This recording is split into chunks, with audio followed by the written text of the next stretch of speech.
Yeah, we on? We're Yeah, going? we're here, baby. We're doing it. Our first back episode with an actual book and not just general topics. Yeah, us Exciting. just being just sort of ruminating and then also throwing the gauntlet down and firing shots at people. That's right. No one, you won't respond. Yeah, whoever. right. Yeah, you don't have the You won't the- even. You don't have the guts. you don't have the you won't guts even to listen. respond. Enough. You wouldn't even listen to be able to respond. No, But I dare you to do it. But I dare you. I double dog. Yeah. I triple dog dare you. Yeah. But on the real, if anyone wants to come on the show, you're more than welcome. Yeah. We can either talk about a book or talk about other You. topics. You. Why we don't like you or do, depending on who Right. you are. But as we've established before, this is, first and foremost, or at least co-equal with the other tasks. This is entertainment. That's right. Therefore, it's content. Therefore, even if we throw the gauntlets down or whatever, you're still welcome to come on. And we love you. And we also love you and are in love with you. And want to be your friends. Yeah. Yeah, We contain but multitudes. it's real too. It's real super hate, real. but not. But it's not. But it's fake because it's for the people. Yeah. Yeah. Or is it? Is Wow. podcast beefs or just professional wrestling? Dude, I've been watching like it's true. Like I've been watching you ever get into the Twitch beef? Oh man, I spent about 4 hours today watching videos about Twitch chess drama. I mean, it's so involuted and insane. Because today I was actually, like the protagonist of our novel for today, was preparing for a party that we're having tomorrow. And In which chess features prominently? no, I just had it on in the background. I was just watching it. Okay. And Okay. as I was cooking. And if you hear my wife in the kitchen, she's continuing the preparations. So Is it going down today? We are it's what? The Is party? it going down tonight? No, tomorrow. That's so fun. It's so thematic. We're basically I love that. we are basically Mrs. Dalloway and Mr. Dalloway. That's right. The Are book. you hosting the party? We are. Really? Yeah. So you got to do all the food, and you have to buy the flowers too. No flowers. No, we're not buying flowers. We're not. So not Well, exactly like Dalloway. We don't have Yeah. a butler Close. that announces everybody when they come in, and the prime minister is not coming, as far as I know. The Prime Minister of Iowa is not going to be in attendance. Yeah. Wait. Prime Was Minister it of of Iowa. Ireland? Iowa. Oh, Iowa. I was like, what? I was like, I'm pretty sure this book takes place in England. They talk about Big Ben. I'm just like, oh London. shit! I was really seeing a different scenario in my head this whole time. Yeah, the world famous London, Ireland. Dude, there's Rome, New York. It's fine. That's you know what I true. mean? That It's is just true. Naples, There's- Florida. There's Sparta, Georgia. Yeah. Yeah. We just took Rome, a lot New of York. cool names from better Yeah. places. Yeah, all of the good names in the United States are from other countries. All the original names we have suck ass. It's true. Like- But all the good names we stole are for bad places for the most part. That's I feel true. Like. That's true. It's a Like- cover up. Like South Dakota? Are you making fun of no, the Dakota tribes? not the state names. I mean, most of those cities and towns, like Syracuse. Syracuse is not ours. Yeah, I mean, just driving through. There's just what was the name of that place in Georgia that we used to drive by every time that it cracked me up every time? It was literally called like Mud Hole or something. It was just like something. Like That sounds so. awesome, though. I mean, I know. We saw But that place there's names like- Town. Like Tomville. Tomville, Very, very lazy names. that are Smithtown. American. It's just whoever got Yeah. there first just named it. Yeah. Yeah. There's a place in one of my favorite names is there's a place in. What'd you say? Oh, not first. I'm sorry. You're right. Not first. Obviously, first white colonists. Right. But Got you. yeah, got me good.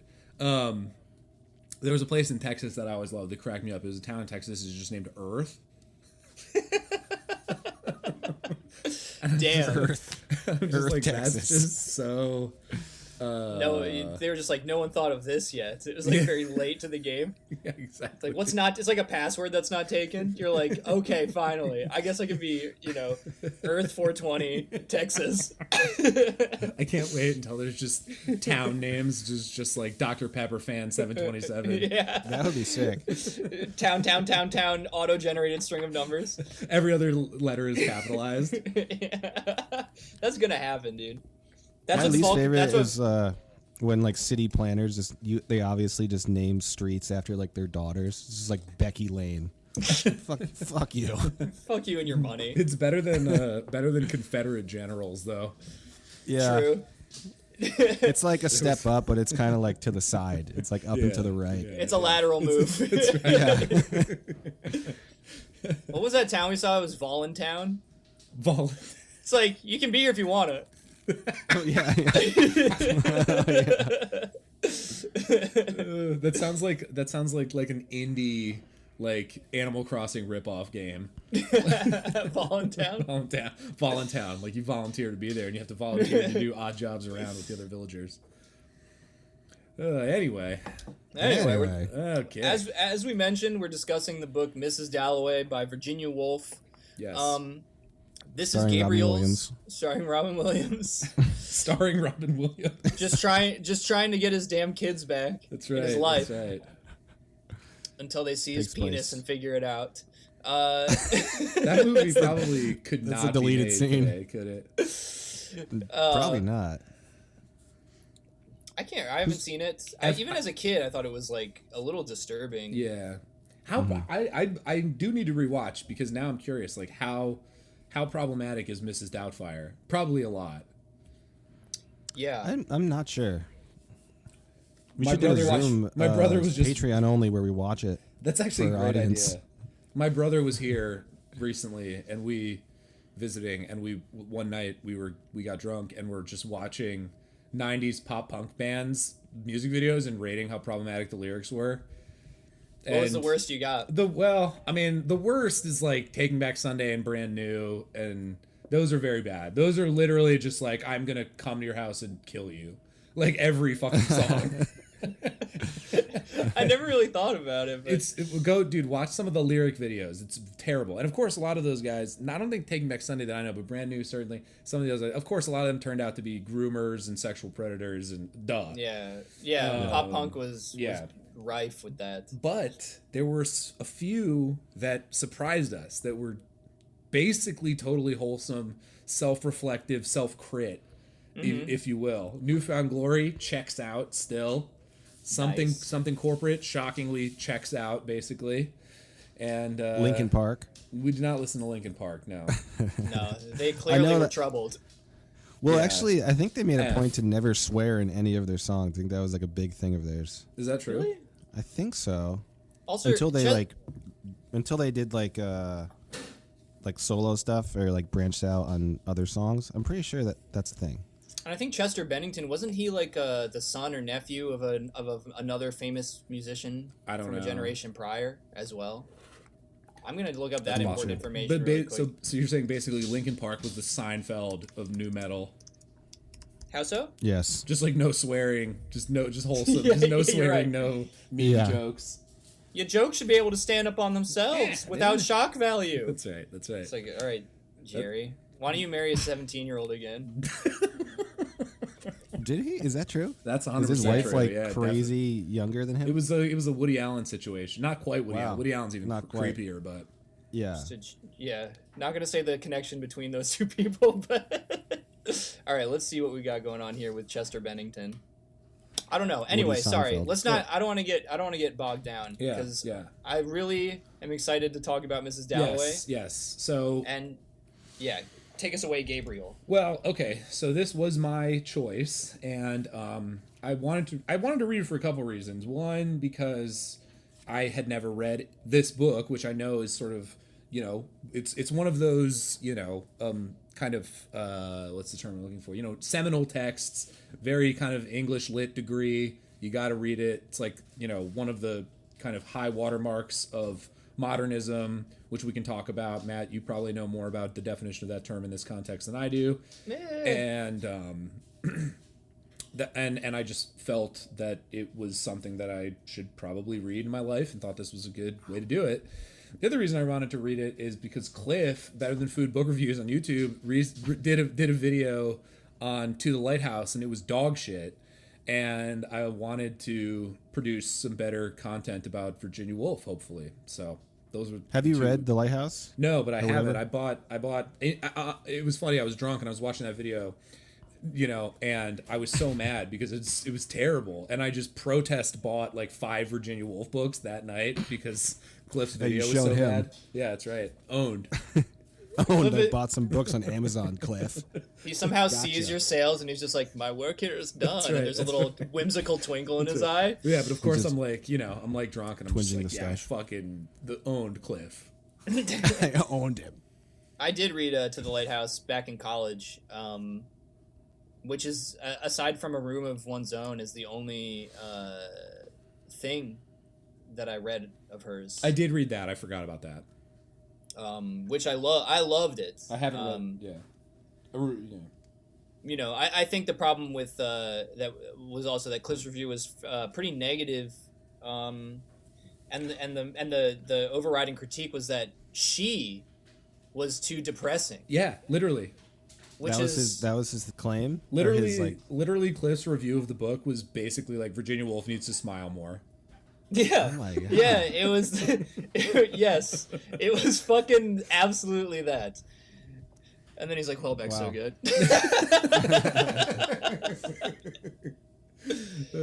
So anyway, But yeah. so those are the reasons that I you know wanted to read this, and so here we are,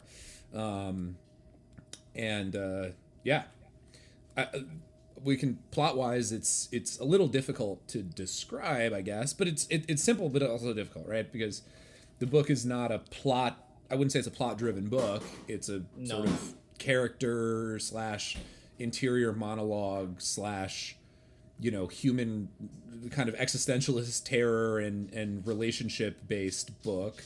It all takes place in one day. I forget the date. Paul, you said it. I already forgot. it was June 1923, but I forget the day. Okay, June 1923 in London, and it follows the main character, Clarissa Dalloway, who's a mid-50s, I forget exactly how old she is, you know, early to mid-50s, sort of London socialite. She's married to a sort of minor politician, but still very well off, and she's prepping for a party that she's having that night, and it sort of follows her and then a sort of array of secondary characters about their days in London and kind of their interactions and the ways their paths cross and their intersecting histories and their interior sort of lives. And that's basically it. Yeah, I know, like, you know, in Into the Lighthouse, she kind of carries this exercise forward as well, where there's this kind of time is not just happening, you know, linearly. There's Right. dilation and contraction of people's experience of time, and then once again in that book, To the Lighthouse, you're kind of jumping into the subjectivity, you know, like the minds of various characters, and creating, you know, the kind of psychic interrelation that is informed by each other but distinct from each other, which is, like, I feel like the really cool quality of this book too. The metaphorical spider's thread that she uses as a metaphor a number of times in the book. Yes, It connects yeah. people. Yeah. Which is funny because, you know, I was thinking of Indra's Net, right? Like the fact that she just, like, everything is sort of potentially a story, and she even, like, just jumps into the Yes. brains of some, like, super minor passersby and stuff, and it's like that idea of, like, everything is reflected in everything else and then woven together, which is, I was trying to think idea. of, like, what have we Western. read any other book that follows a similar way of presenting the novel, like the writing style? I was trying to think. I mean, I know that there's something out there, but I couldn't think of one, or like a movie too. I mean, certainly not. I don't think anything that we've read on the pod. Like, also, just notably, just stylistically, right? This is essentially just a block of text, right? There's no chapter breaks. There's a few kind of like section breaks where there's a gap. There obviously there's paragraphs and stuff, but it's very kind of densely kind of constructed in terms of the way it's presented. It's not like neatly carved up. I don't know. I'm trying to think of the closest comparison in terms of other stuff we've talked about on the show, but I can't really think of anything off the top of my head. On our list, I don't think so. No. And I mean, that's by design. You know, part of the modernist thing was like, I mean, we definitely have read people who wrote later than her chronologically, so there's some inheritance of innovation there being more peppered in like randomly. But yeah, I think she kind of like was one of the people to really like popularize this idea, like moving between subjective minds. And specifically, like in general, right? She was one of the members of what's called the sort of like Bloomsbury group, right? Which is this Yeah. loose association of like English intellectuals. I think Keynes was a part. John Maynard Keynes was part of Yeah. it, and a few other people who I don't know a ton about it, but they were, consciously interested in pushing. Sorry. Pushing the limits of their kind of various fields that they were in. It was and Virginia Woolf was sort of, the writer, and there's probably a couple other writers in there, and then but that was something that they were very consciously doing, right? Was trying to take their field, whatever it was, and kind of push it in new directions, and kind of, not reject or buck tradition, but like take it in ways that it had not been taken before. And I think that was something that she was very consciously doing here. What was the group called? The Bloomsbury group, which is like it's like the most British, very British club name I've Yeah. ever heard. There's a lot of very British terms that, like nincompoops comes up, which made me laugh out loud. It's like the most It's British such a good word. It is a great word. Use it in a sentence. Clifford Lee Sargent is a nincompoop. And a chancer. That's another British word I like. Yeah, that actually you just provided a pretty decent definition of just sort of like the most broad description of modernism too. In literature specifically, or because again, I don't know. Like this is a term that I know some loose, but this is really, as far as I know, my first experience reading like a consciously or sort of one of the defining modernist texts. So I mean, maybe if you could talk about it a little bit, Matt. I mean, I don't know much more than you, and I also am of this opinion that like it's so hard to pin down in some ways that like postmodernism in a way just feels a little bit like super modernism or something to me, which is just basically like there's a lot of like disruptions in popular preconceived sort of like whatever, a lot of paradigm shifts or whatever going on, and people were trying to like square that with their traditional outlooks and institutions and histories and culture and stuff.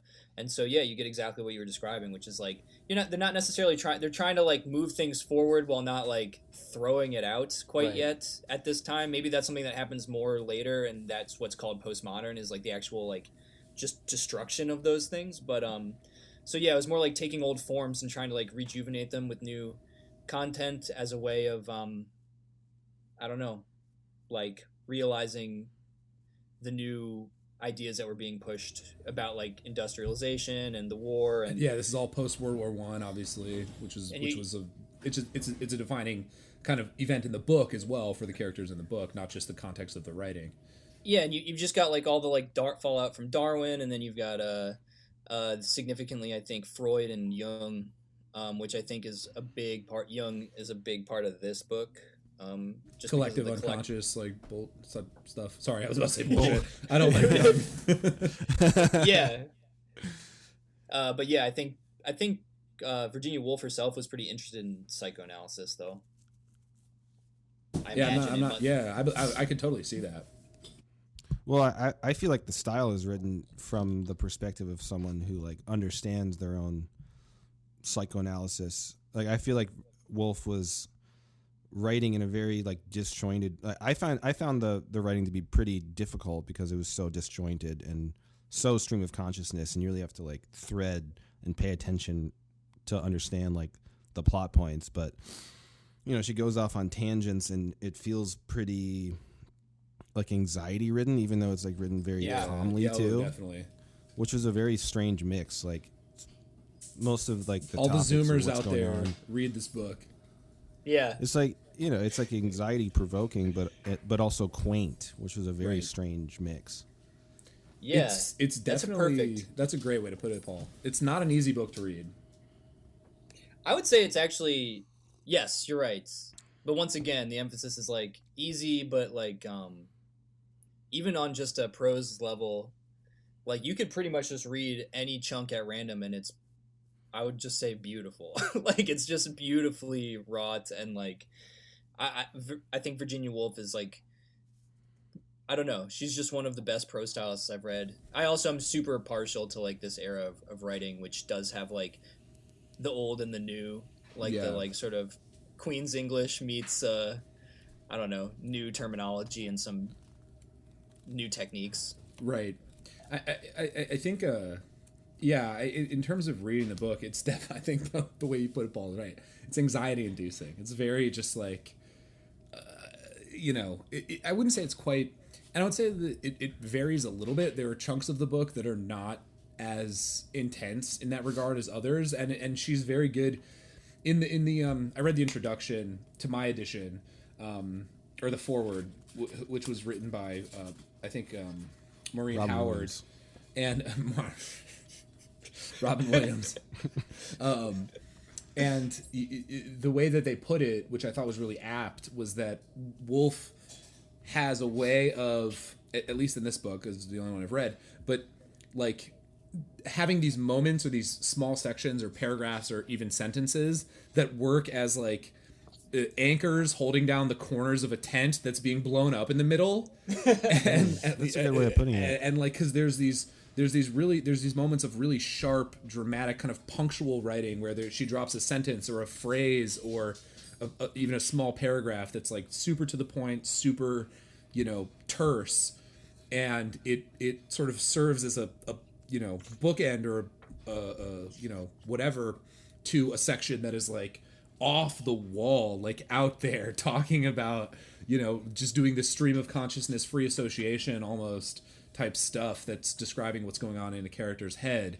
And so the book really, I feel like, strikes a really delicate balance between like those various styles of writing, and it is stressful in some ways and anxiety inducing, but there go my dogs. Speaking of stressful.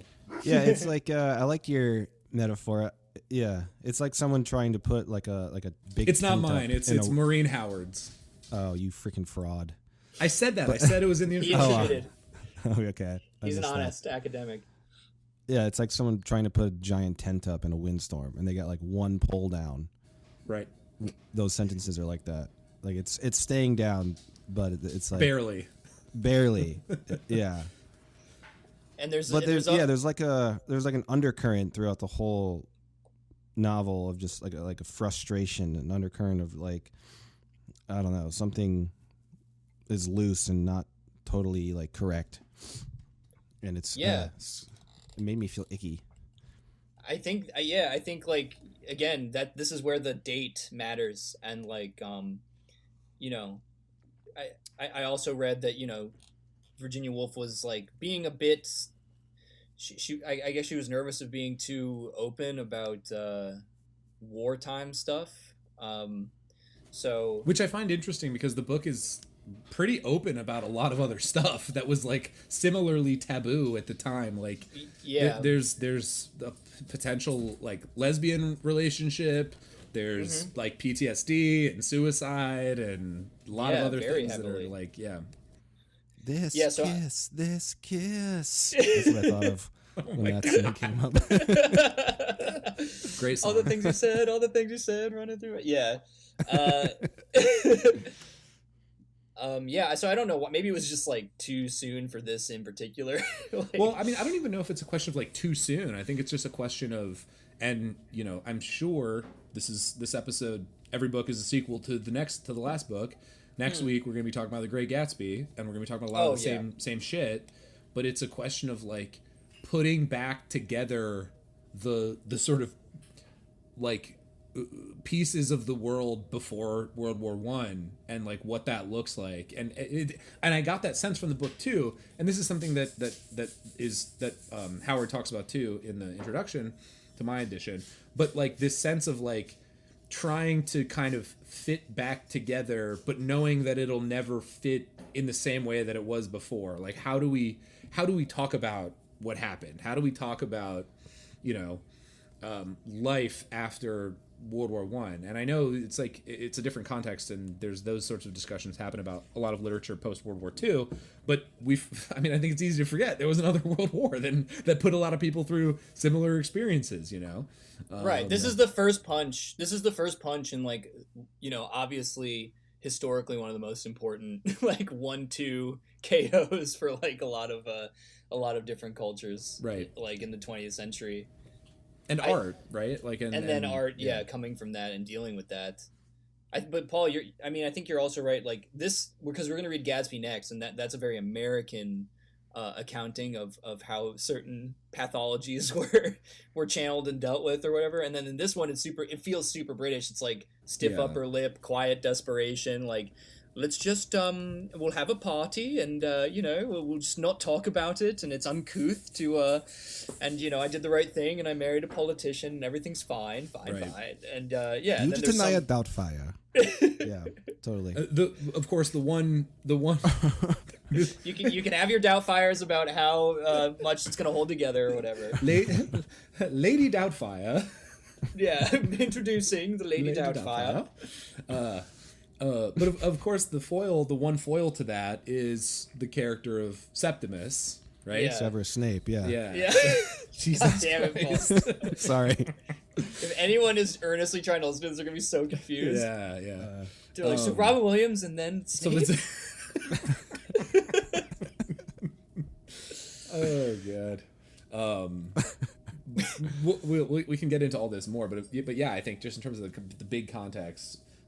The foil to that sort of upright, sort of closed, tight-lipped British kind of don't talk about it-ness, which exists everywhere throughout the book, both in terms of like the effects of the war and the realities of war, but also people's personal relationships, and like there is a lot of that. Yeah. And then Septimus, who is a World War I veteran, who came back to England after having married a woman from Italy, and it has what Ritzia or Lucrezia, molto fucking bene, is kind of the foil to that, because he is, it's sort of like the classic character that's like, am I crazy or is the world crazy? You know what I mean? And he sort of is the one who kind of is willing to say whatever he actually thinks and comes into his head, and he's perceived by the rest of the world as crazy, whatever. I know that's not an en vogue term anymore, but and he is, in a way, of course. He hears voices, he sees people that aren't there. His friend from the war who died. Yeah. Well, I think, but he's also presented as kind of a voice that's sort of telling a truth, I think, that is like forbidden at the time. Yeah, I think that his character is like an encapsulation of a lot of the British psyche that was happening post World War One. I think that she wrote him in a way that was very like open-minded, like the British are, but also very like taboo in the way that he presents himself, and he's kind of like, and he also ends up killing himself too. And I feel like that was a sort of a metaphor for just how the British might believe that you should be stiff upper lipped and not talk about it, otherwise you'll die. But I did want to point out too, like, talking about how crazy World War One was for the psyche of the country. I looked up like past wars before World War One and that the British took a part in, and one was like in 1899. It was like the 6-Day War, and like 2 people got wounded. Like Britain thought that World War One was going to be like a polo match between freaking Germans. They had no idea that it was going to be just so absolutely terrible, and so many like it had been generations since anyone had faced. I'm pretty sure the 6-Day War terrible war, Israeli war, but there might be another older one. I thought that I did a good job looking. No, you're probably right. It's probably the British one too. I just know that because well, never mind. I won't talk about that. Well, that's the big thing. I don't want to talk about my time. That was the thing. I don't want to talk about my opinions about Israel. No, the 6-Day War of 1899 was fought between the British Empire. Boom. Correct. I stand corrected. That is also a war that Israel was involved in. Okay. Yeah. Everyone's right. We're all happy. They were a British colony, right? Initially, Yeah. The space that is currently Israel. the region. Yeah. Yeah, but that was the difference in World War I was obviously like even in basic shitty American ass history class we learned that like World War I was a reckoning with technology essentially. We were Right. like holy shit. Well, because that was exactly. It was We the were first like, time there was like machine guns and gas airplanes and, and chemical warfare and all that. So everyone was going out there being like, I'm going to hold a saber and do a heroic charge. And then, like, Right. it was just the most brutal, like, least heroic. It's just, like, shit and mud and just sickness. It just Blood. sucked. Yes.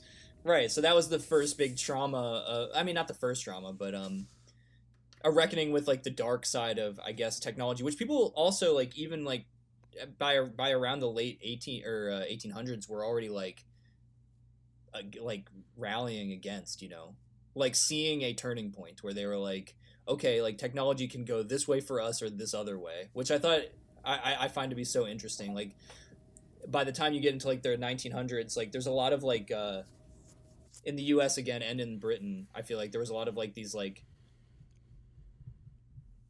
the wage shit was like a debate, right, Gabe? I think, and just like the idea that like we would become inhuman nodes and like basically machine Right. like assembly lines, which is what happened. Kind of true. Yeah. Yeah. Very true.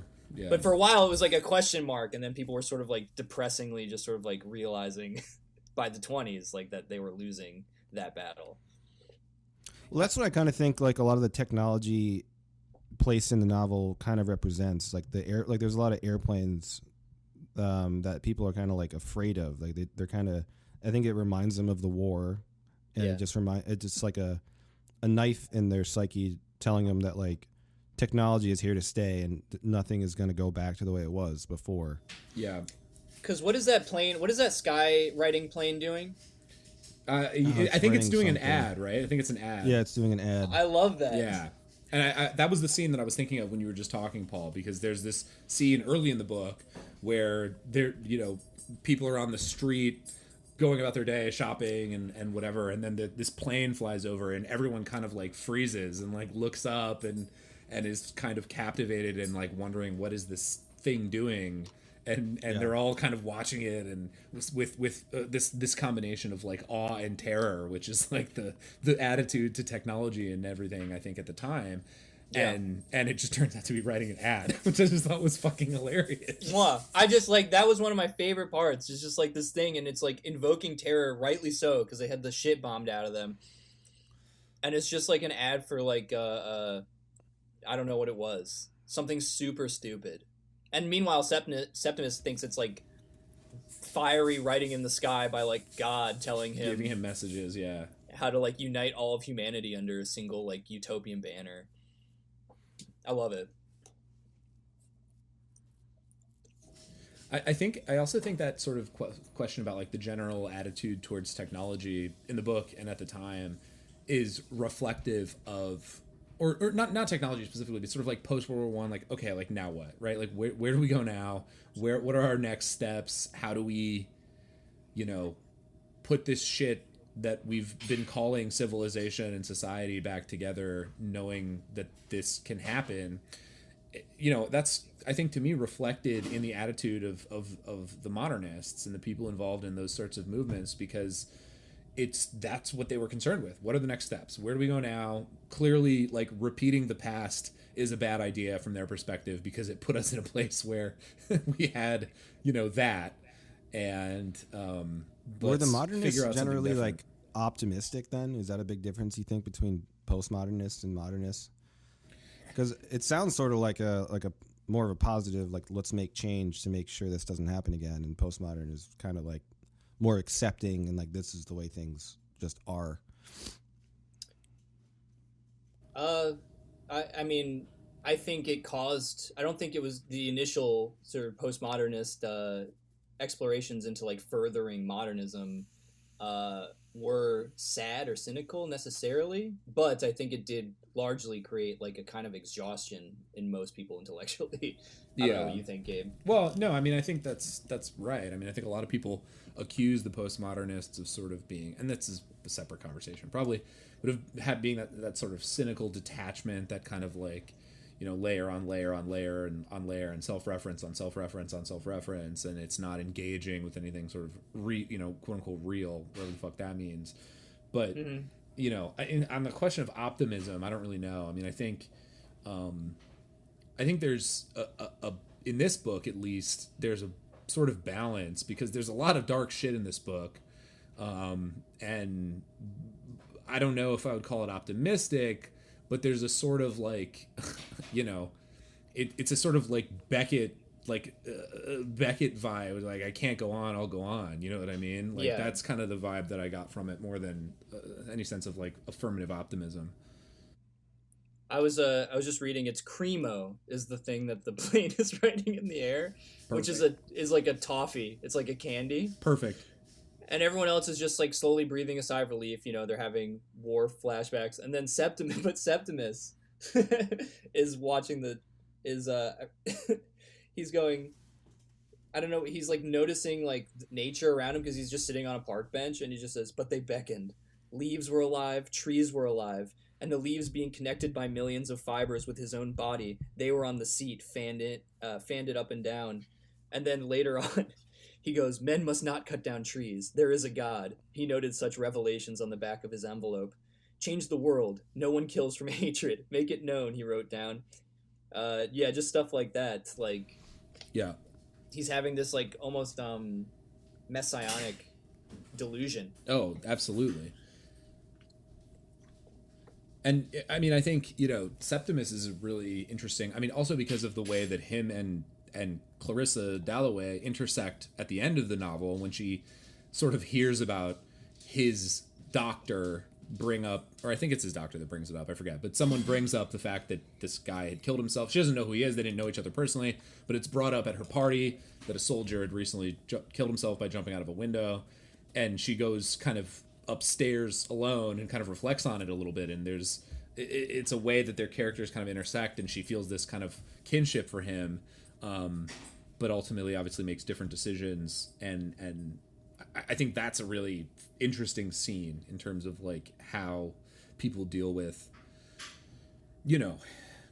personal trauma, national trauma, human, the traumas of human nature, because of course that's Septimus's like big obsession, is that human nature is out to get him, and he personifies it in the person of one of his doctors. Yeah. Which I thought was also really fascinating. Yes. I grew to also hate that fucking doctor. What's his name? Bradshaw? Well, so there's two. There's the one who he winds up seeing as like kind of like the mental health like specialist is Bradshaw, but then he's referred to Bradshaw by Holmes. Oh yeah, Holmes. Who's the Sherlock original Holmes. doctor, who basically is just like, Holmes's treatment method is basically like, "Oh, you're fine, man. Like, come on, your wife's sad. Like, why are you being weird? Don't be a weirdo. Like, just get out of bed, and come on, you're scaring your wife. What's going on here?" Unhelpful. Yeah, Holmes. Yeah, not particularly helpful. Who's Sir William? That's Bradshaw. Well, That's dude, William Bradshaw. that's one. Sorry, of the I read other- this book. I read this book now, like going on a month and a half ago. Or Yeah. something, so Well, but that's one of the other things, and maybe this is something else we can talk about maybe later, but that's one of the things about this book is that, like, the language is always so slippery, right? Like, one character can be referred to in 3 or 4 different ways, right? By their first name, by their last name, by their title, but some characters are referred to by their maiden names or like nicknames, and it's very just like, and all of that I think is reflective of the various kind of, I think it's meant to be reflective at least of the various ways that we as individuals interact with and think about each other, right? Like, so, to me, Paul, you have like 2 or 3 names that I've known you by and called you by in your life that are all you. And I think that that's partially something that's coming through in the way that identities are portrayed in this book. Yeah.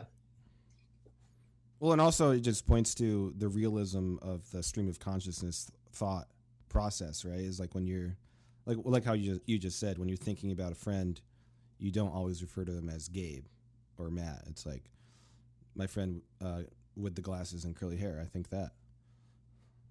Not really. Yeah. My friends are shapes my and incel colors. friend. Yeah. My white friend. Oh God. Yeah. I think that that's right, and I also think that like everybody in this book, even people painted primarily as villains, and I think Septimus is actually painted a little bit ludicrous, essentially, but I think that's true of like basically every character. Like every character is kind of has like failed or like is unhappy. You know, it's not quite to the degree of like full on PTSD induced delusions, but I think like because Septimus is kind of also talking about this notion of the unity of all living things as part of a huge aspect of his philosophy. I think that's genuinely something that like the book itself is affirming, you know? Oh, 100%. 100%. I mean, and that's like the in just like stylistically the way the book moves. Again, there's not a lot of section breaks, there's no chapters. Mm-hmm. There's just this like uninterrupted flow between being in the mind of one character and being in the mind of the other, and it just comes together like they're just smashed together. Like one paragraph you'll be in someone's mind, and another you'll be in someone on the other side of town doing something completely different.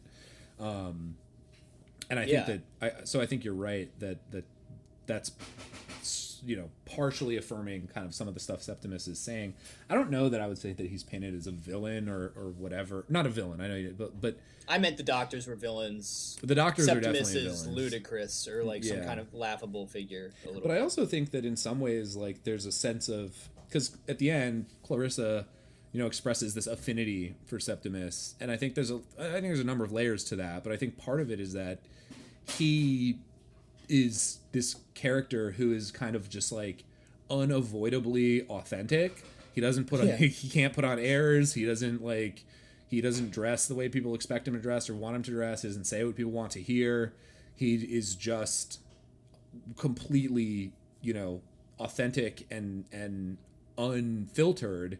And I think that's something that Clarissa and a lot of other characters in the book, or at least not a lot, but maybe one or two others, envy in a way, because so much of the book is about the things they can't say, right? The things they can't do, the things that they have to say alone or in their heads only, Yeah.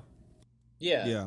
I mean, I think the tragic element to that, though, is that I felt like Severus was only that way because the war acted as a catalyst for his personality change. Right. Like he was so like fucked up and distraught about what he went through and having all this, all these horrible experiences, that he became more like that.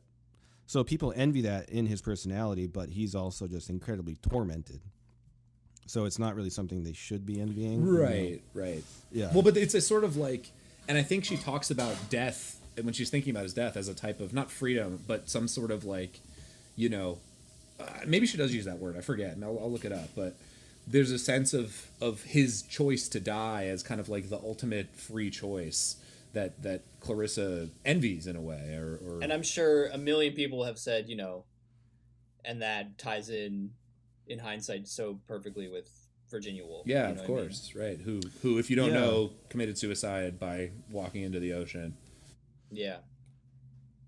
But I will say, I think, this was 20-something years before she committed suicide, I think, when she wrote this. Yeah, something like that, yeah. I did have, like, some sort of optimistic endpoint. It seemed to be more of an optimistic endpoint from her perspective at the end. Like, I think she wrote maybe a little autobiographically within Dalloway, Clarissa, and Septimus. I feel like she was mostly like those two characters. And I'm just speculating. But I walked away thinking that like she was a little bit more skeptical of her own thoughts on suicide and wanted to choose like the better way and live at this point in her life. Yeah, right. Yeah, I think that's right. Because I think it's like you're right. Like you have Septimus, but his quote unquote honesty is catalyzed by an event that is, abhorrent and should not be the way in which people arrive at the personality that Septimus had. Yeah. Yeah, and obviously also, and I don't think anyone, I think maybe Clarissa's like, wow, but he's still a headline. He's not a guy who she's like, oh, I'm so sad. This guy I knew very well. It's like reading any kind of like tragedy in the news, and some people just like they'll be affected by it maybe or have some empathy, but she does represent the counterbalance, right? Yeah, because she ultimately turns back and goes back to the party, right? She turns back to the world and people and whatever. But I definitely think that there's a sense of kinship and envy almost there. Because, and she's like this paragon of accommodation too. Yes. So many disparate types of people seem to like her and also see her as like also a piece of shit. You know what I mean? Right. Well, and that's sort of one of the major threads, like with her character and one of the other major characters, Peter Walsh, who was one of her young, suitors when she was younger, and who had gone off to at that time British India, and then came back on the day of this party, and he has sort of never gotten over being rejected by her. And then ultimately she winds up marrying Richard Dalloway, who's kind of a, just like a safe bet, like politician, like go England, like I love England and I shed a single tear for England. Yeah. Kind of dude. He just like loves Tottenham, basically. Yeah, he would be. Like, yes, go boys. Come on, lads. I can't talk about my feelings, boys, but I love Tottenham. But I'll get drunk and cry at a soccer game, and exactly. It's the equivalent. Yeah, and again, because there's a sort of tension, push-pull, and a contiguousness between all characters, it's like it's at once a failure and it is what it is. Like she made that more practical decision, and in a lot of ways, it's because you float through other people's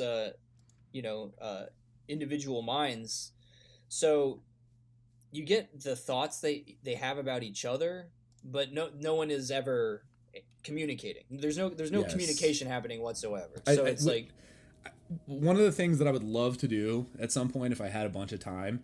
I mean, it probably wouldn't take that long, but because there's so much of that. There's so much talking, thinking about what people would say, what they want to say, what they're trying to say, what they think. But the actual like number of lines of dialogue in this book would probably take up like 5 pages of the 180 plus or 190. Like there's very, very little actual dialogue of people speaking to each other. I wonder if you could do like a multi-circle Venn diagram, like chain links, to see how much of everyone is overlapping and anyone else, like in an actual communicative interaction. Versus the world of their thought, in their own sphere. It's not much. Like, people do not talk to each other a lot in this book. It's perfunctory. It's hello. It's I'm announcing that your arrival to the party, or whatever. Almost all of the sort of content of the book takes place inside someone's head, and I think that one of the other things that I really enjoyed about the book is that it seems to be a comment on language, right, and our inability. And this gets back to the name thing, and this gets back to like a lot of this other stuff. People can't say what they want to say. They can't say either because of social mores or whatever, or they just can't find the words to say what they mean. There's a great scene where Richard, Clarissa's husband, he buys her flowers, and he's coming home and he's thinking about just saying the phrase "I love you" to his wife, and all of the various permutations about how he might say it and how it might fail, and like what it means, and and ultimately he just can't say it, and then he's just like, but we kind of get it. We both kind of get it. Yeah, it's like the most British thing ever.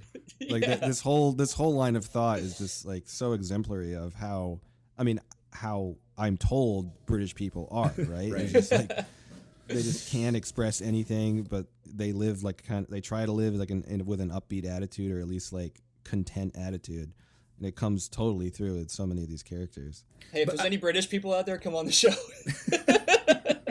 Are there any British podcasts out there?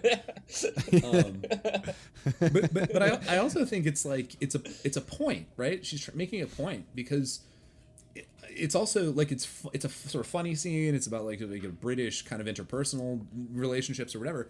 But it's also true, right? Like if you read the lead up, all of the stuff Richard is thinking, all of the history, he's like, he knows Peter is back in town at this point, who's like her ex-lover, and he's like thinking about all this stuff.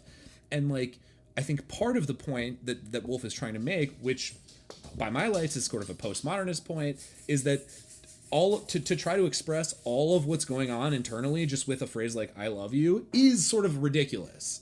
Like, it is kind of like a failure. Like, language never captures and inherently cannot capture all of this, like all of our experiences that are happening inside of our heads at any given moment. It's just not possible. Are you saying that is like, she tried to express that by the writing style because there's so little dialogue? Like she was trying to. Is that what you're saying? Partially, yeah. Yeah. Because I like that. Because Richard comes home and like, what does he ultimately do? And also, I think he says nothing. I think he just doesn't say anything, or maybe he says something else. He like puts the flowers down and then like just sort of like nods. He's like, right, exactly. You know what I mean? Yeah. It's like this will do. But also, isn't Clarissa? And again, I'm the most farther away from having read it to now. So like, doesn't Clarissa sort of, in her own internal thoughts, like know that that's what he's trying to do and is kind of hoping he does, though? Yes, I think so. Yeah, I mean, it's almost like Clarissa explains it all. Fuck, how did I not think of that? That's good. Okay, yeah. Clarissa knows it all. I was waiting for that one. I think there's probably one major theme that we need to bring up, which is like the feministic point of view, right? I mean, this was written during the British suffrage movement for like, the women in Britain to get the right to vote. And obviously it's like so much of Clarissa's experience is just like this kind of docile wife of a rich-ish man. A politician. A politician. I think importantly. So the vote thing is... And she's just like, constantly contemplating the futility, I would say, of this, like, what she's doing, like her existence. And it does kind of feel like she's in a cage too. I think, like, Matt, your map in your book is kind of like, to me, that kind of points to that idea of her feeling caged in her life, but also her life as a woman during this time period. Like, she's trying to play a role of just like the nice woman that everyone likes, but she's fucking bored as hell and doesn't hate her existence, but like is constantly questioning it and feels like a hamster in a wheel a little bit. Yeah, I think that's what makes her maybe one of, like, necessary. Like, by my experience, it made her the most relatable in a way. Like, maybe she's a bit of a cipher. Maybe she's a bit, unsubstantial in her thoughts about this and that. But like, it's that yeah, like kind of tragic state that feels more relatable to me. I think it, like, from a feminist point of view, it definitely, prefigures like what Betty Friedan calls later in The Feminine Mystique the problem with no name, right? Which is just this general sense of like ennui and like I can't do what I want to do, I can't say what I want to say. I'm like I should quote unquote like be happy, like I'm fine, and she's writing in the 60s or late 50s or something. And it's just this like general like bleh. You know what I mean? Yeah. But what's interesting though is, right, like, this predates that by decades, and it's like I always love when different genders are writing about the other one. So like, and I think it's significant that like the male characters in this book, while not being in the same state as Clarissa, are like I don't know. They're equally kind of adrift and like not getting to do their own thing. You know what I mean? Right. Like, I think yeah. I mean, like, what's his face? Peter Walsh is like a loser. Total loser. He calls and himself a loser at one point, I think, doesn't he? Yeah, he's like, I fucked up every opportunity I ever had, and he's literally like the guy who's like chasing like young women around and stuff, and like he he had some sort of what, like, socialistic or communistic politics at some point. Yeah, back in the day. He claims Clarissa did too. He calls her a radical at some point. Yeah, he was like probably like a Fabian or something, and then like yeah, I don't know, like he's just been thwarted now, and I mean, I'm not denying that it's completely different in a lot of ways than like what the female characters go through, but like, you know what I mean? Like, he's just as definitely ultimately experiencing a problem with no name, exactly, you know. Even Clarissa's husband. I think this is part of the irony of the story, right? Like, even Richard, he's a politician. But he's not a successful politician. He's not. He doesn't have like he all of the other people who are like really involved in politics are kind of like, he's just a, what we would call a backbencher. He's just like a whatever. Like, he's in politics, but he's not like, he has no real prospects for any major office. He's not like a mover and shaker. He's just kind of like bleh. He's in there. He's just like in there. He's like the backup goalie that if like the goalie on the NHL team gets injured and the backup one gets injured, then he comes in. He's like 45 years old. Yes. Hasn't played in 20 years. Just a workhorse, just so dependable, dude. Just so dependable. Cause yeah, he's like one of the like scenes that I don't know, I liked was just whatever that weird tension was where he goes and talks to this like society woman. Do you remember what her name is? Is this when they write the letter to the paper? Yeah. I forget her name off the top of my head. Hold on. I think she's she's not the prime minister's wife, but she's like up there in status. But I think she's just an aristocrat. I don't think she's like wed to anybody in politics, and she's like the lady who can talk politics with the guys. And there is some tension there. Like, Clarissa's like, "What the fuck? Like, he didn't even tell me he was gonna go. I wasn't invited to go also talk." Which does speak to some sort of, I don't know, like, sense of like, why the fuck would you think I don't have things to say about this? And then being sort of in her own mind self-censorious and being like, I don't, because I don't. You know what I mean? Like that. Right. The self-censor. But then, I don't know, they ultimately write like a letter, and it's just some like spurious, it's like weird leech guy who writes it, and everyone it's a letter. Yeah. It's a letter about how all of the British youths need to emigrate to Canada for some reason. Oh my god. Yes. Yeah, but Richard seems like the obvious like safe choice for Clarissa, right? Like, she's experienced what she thinks is like all of the most exciting things when she was younger, and she just wants to kind of like, I don't know, it's not like she wants to live a mundane life, but she wants to like Lady Bruton, Lady Brutton. Yeah. Thank you. Brutton. Sorry, Paul. She just wants to, feel safe, and Richard is a safe choice. But she doesn't. I don't even know if she doesn't fully, no. But I don't think she loves him. She loves Sally. It's hard to, yeah, well, right. So Sally, before we get to Sally, I mean, the question of love is difficult because we only really hear about Richard and Clarissa's like courtship from Peter, who feels spurned and is like bitter about it still 20, 30 years later. And he describes their initial meeting as like him having to come to terms with like, oh, I'm watching them fall in love in front of my eyes, and he going through that process, but we never really hear about it from Clarissa's perspective in terms of like how she, authentically feels about Richard, really. Yeah. Yeah. She seems mostly to just have her suspicions confirmed while still just like, just somewhat unavoidably like feeling the twinge of regret a bit. Right. But ultimately she's like, yeah, like, I don't know, maybe the practical choice was the choice that bears fruit in the long run, and this guy... Peter's toxic, though. He is. Toxic I love that loser.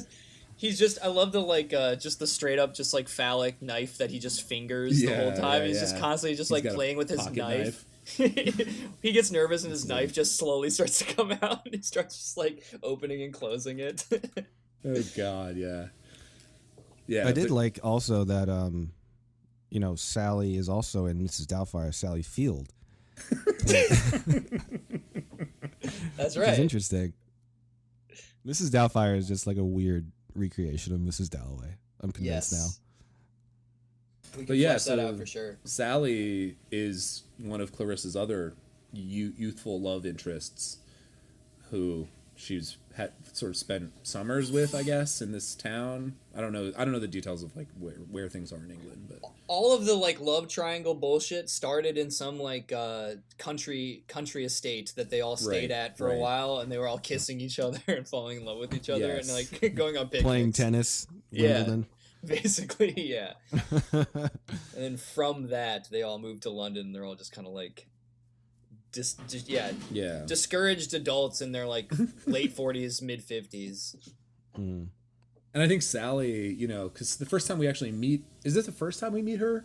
When she comes to the party, like actually meet her? She's talked Yeah. about, but she comes to the party and towards the end of the book, and that's the first time we meet her. And she's I think kind of goes out of her way to like put that to rest, that part of her life, because one of the first things she says is, "I've got 5 kids now. Like I'm married to like a lord, and like I that's me. I'm the wife with 5 kids." Yeah. It's the not gay card. Yeah, It's the yeah, not exactly. gay card, right? Yeah, exactly. Yeah, Absolutely. just showing her Yeah. not gay card. She's just like, We're not gonna kiss again at this party. Let me just throw that out there. Oh my God. But she also, of course, like at the party, she like lingers and like waits to see Clarissa again before she leaves, and she's like, "Oh, I really should go, but I have to see her again before I do." Yeah. The last 2 people to exit the party are Peter and Sally. Peter and Sally, the true heads. The real Clarissa heads of the whole Oh my house. God! Yes, Clarissa heads. Clarissa heads. But it is interesting. Sally is just like it is one of those light asides that it actually just feels pretty heavy when it's introduced, especially for its time. Absolutely, yeah. Oh, definitely. I do wonder like how the public thought of this book when it came out. I mean, I have no idea, but would it be like shunned a little bit, like not shown to teenagers and shit like that? I actually don't Just know what its because of, like, reception was. Just for Yeah. like I don't know. little bit of lesbian kissing. I don't know. I feel like there's plausible deniability that it was, just close girlhood friends or Well, something. I think it does. I mean, I'm pretty sure there's definitely a lot of like sexual, not innuendo, but just like allusions in the book. Yeah. But I think she's explicit that they actually kissed. No, yeah, they did. Yeah, And it's because and it's partially like on the lips. on the lips, and it was partially because there is this like Sally do some sort of heel turn against her nature, or was this performative before?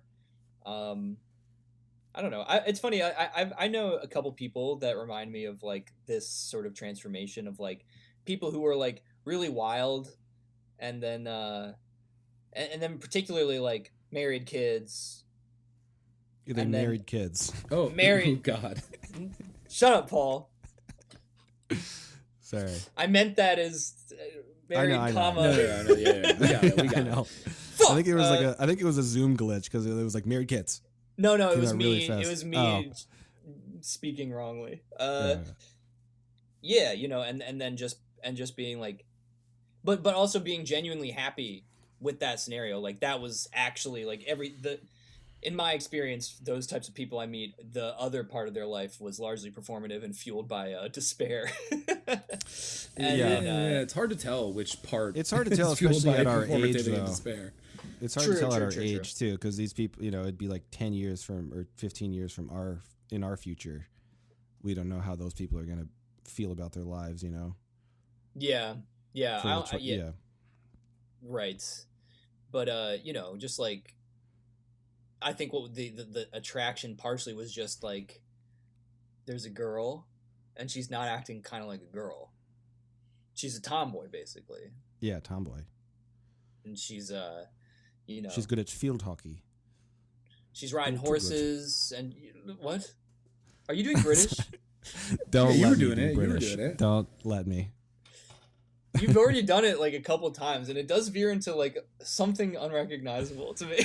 That's every accent I try to do. I just can't. I want to be able to do them so bad, but I just shouldn't even try. Okay, well now I want to ask you to try because you said you don't want to, but no, do it. You're doing Picard a little bit. I said field hockey. Yeah, field hockey. I haven't watched. Obviously, so much Star Trek. We know. And existence is futile thought came up to me reading this book, obviously. Yeah, there's definitely a lot of kind of like existential angst in the book, and Clarissa is variously described as kind of like a cynic and a skeptic and like an atheist and sort of like she's kind of like a doomer in a way, like yeah. Well, she has a lot of like nostalgic and melancholic vibes. But she's not total doomer because she does like love life and like loves nature and. So here's the passage that made me think of Clarissa as a doomer. Okay. This is on we all have different editions, but this is on 77 of my edition. Oddly enough, and I forget who this is talking about her. I think this is Peter. I forgot. This is someone else thinking about Clarissa. Oddly enough, she was one of the most thoroughgoing skeptics he had ever met, and possibly this was a theory he used to make up to account for her, so transparent in some ways, so inscrutable in others. Possibly, she said to herself, as we are a doomed race chained to a sinking ship. Her favorite readings as a girl was Huxley and Tyndall, and they were fond of these nautical metaphors. As the whole thing is a bad joke, let us, at any rate, do our part, mitigate the sufferings of our fellow prisoners, decorate the dungeon with flowers and air cushions, be as decent as we possibly can. Those ruffians, the gods, shan't have it all their own way. Her notion being that the gods, who never lost a chance of hurting, thwarting, and spoiling human lives, were seriously put out if, all the same, you behaved like a lady. Okay, yeah, that's a pretty good That's kind of doomer. Well, she did say the word doom in there, so. She says we're all doomed. The human race is doomed. Yeah. And it is kind of, one of the other themes of the book is kind of like a reckoning with like, and this is probably both individually and at the level of like British culture post World War I, but like, reckoning with aging and kind of like fading from relevance and like starting to look down that hill towards death, menopause. She references it. She references it. No, I mean it's like explicitly that. It's like not even that quote unquote usefulness that she had societally like back then is also like a closed and shut door, you know? I think my biggest doomer take about this book would be that like I kind of get the sense that her push towards a better future for England would be to go back towards nature. Did you get that vibe? I don't know. Like, I really think it's like the passage Gabe read is basically what her worldview was lightly and then was like confirmed with the war and like just her like experience of aging, which is just we're in hell, we're all in a prison, we're in prison planet, and decorate it and be nice and try and be a lady, you know what I mean? Yeah. Which is like a lot of British thinkers prior, like going back much farther than even the 20th century we're kind of like saying stuff like that, right? Like, we're all beastly and barbaric and short lives if not for the social contract and things like that, I guess. Yeah, I guess you're right. I think I don't know why I picked up on that or thought I did, but I thought that she had like, just like her love for nature made me think that she was pushing or at least thinking like we can live in this hellish world because at least there's still nature, there's still trees, there's still beauty here. But my doomer take would be that like our generation can't really think like that because our nature is going to be like desert hills in like 100 years. For sure. Yeah. Or beautiful oceans. Oh yeah, maybe both. Maybe just oceans and desert. Water world. Well, the oceans will be beautiful once we're all dead. Doomer Gabe. Yeah, when making an appearance. Megalodon could come back. I'm and grow definitely big. a doomer, dude. Well, and I mean, Septimus is a full-on antinatalist, dude. Is he? Yeah. So this is Septimus talking about. Let's see. Let's see. I forget what he's talking about. But he's talking about. He's somehow talking about having kids, or he's talking about seeing people with kids or something. One cannot bring children into a world like this. One cannot perpetuate suffering or increase the breed of these lustful animals who have no lasting emotions, but only whims and vanities, eddying them now this way and now that. Done. I would say kids, Septimus. dude. I would say Septimus doesn't have a coherent perspective on it, because I think he goes into manic and depressive phases where he's like, we're all beautiful beings of light vibrating together. That's true. In one unified song, and then like we're all shit trash, just like monkeys, just fucking and fighting each other. Because he's so pissed about the big thing. What is his friend Evans? What was his name? Evans was his commanding officer, I think, in World War I. Seemed to be the Saw him breaking die. point. Yeah. Saw him die. Yeah. And then he just kind of just shut down. I liked He thought he was going off to just play croquet with Evans, and then he gets killed. Right. All right, I already forget the name of the doctor. The first doctor? Bradshaw. Bradshaw. I feel like, once again, as another sort of like representative character of an alternate way of seeing things, you know, because one of the other things I really loved was it didn't feel too heavy-handed the way Woolf, like, does cram a lot of mutually exclusive kind of views on the world into these characters' personal worldviews, and how they're just kind of like butting against each other. I mean, obviously the most stark being messianic prophet delirium PTSD Septimus meeting Bradshaw.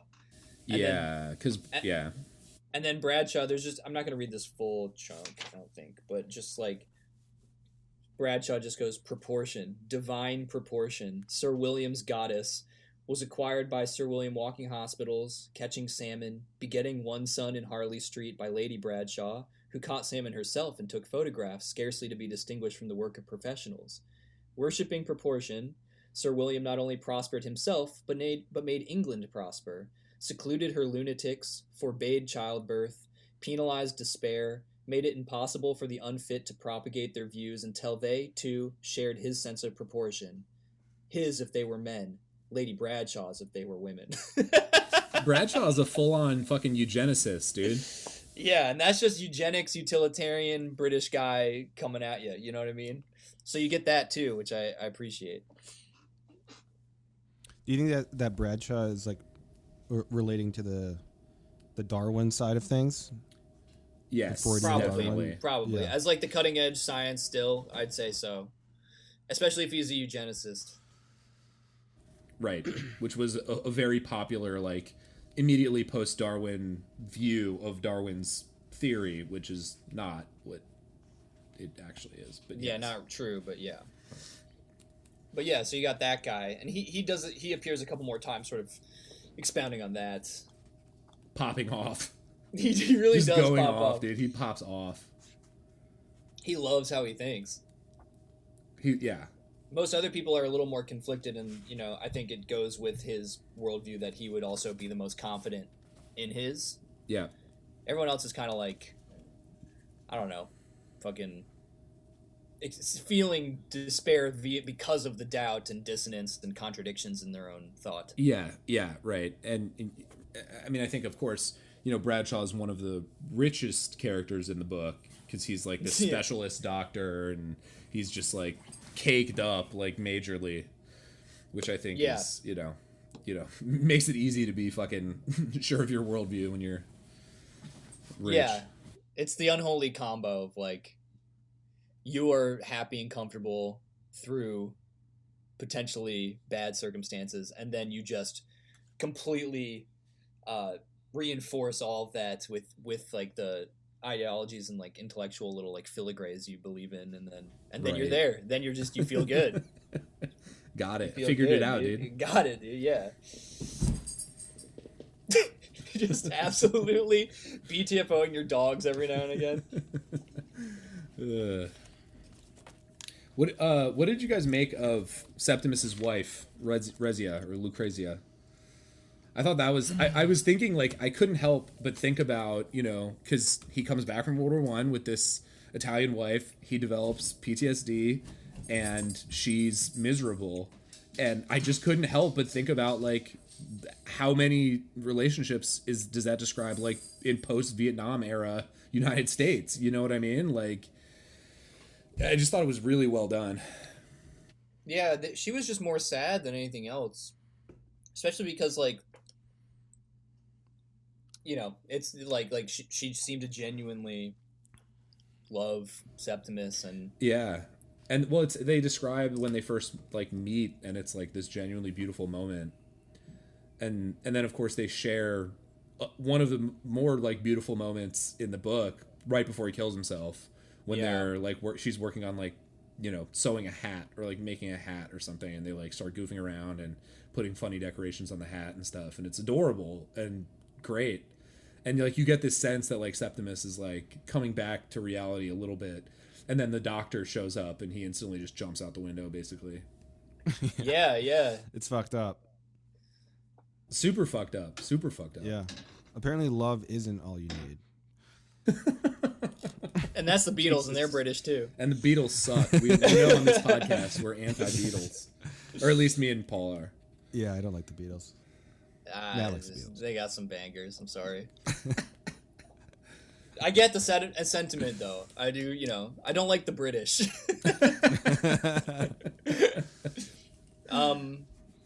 Yeah, it's funny because, you know, like, as much as this book seems informed a bit by like the concepts of, you know, the collective unconscious and her interest, Woolf's in psychoanalysis and stuff, it's pretty like fuck doctors, you know. Yeah, the doctors are not portrayed well in this book. The medical profession, the medical community.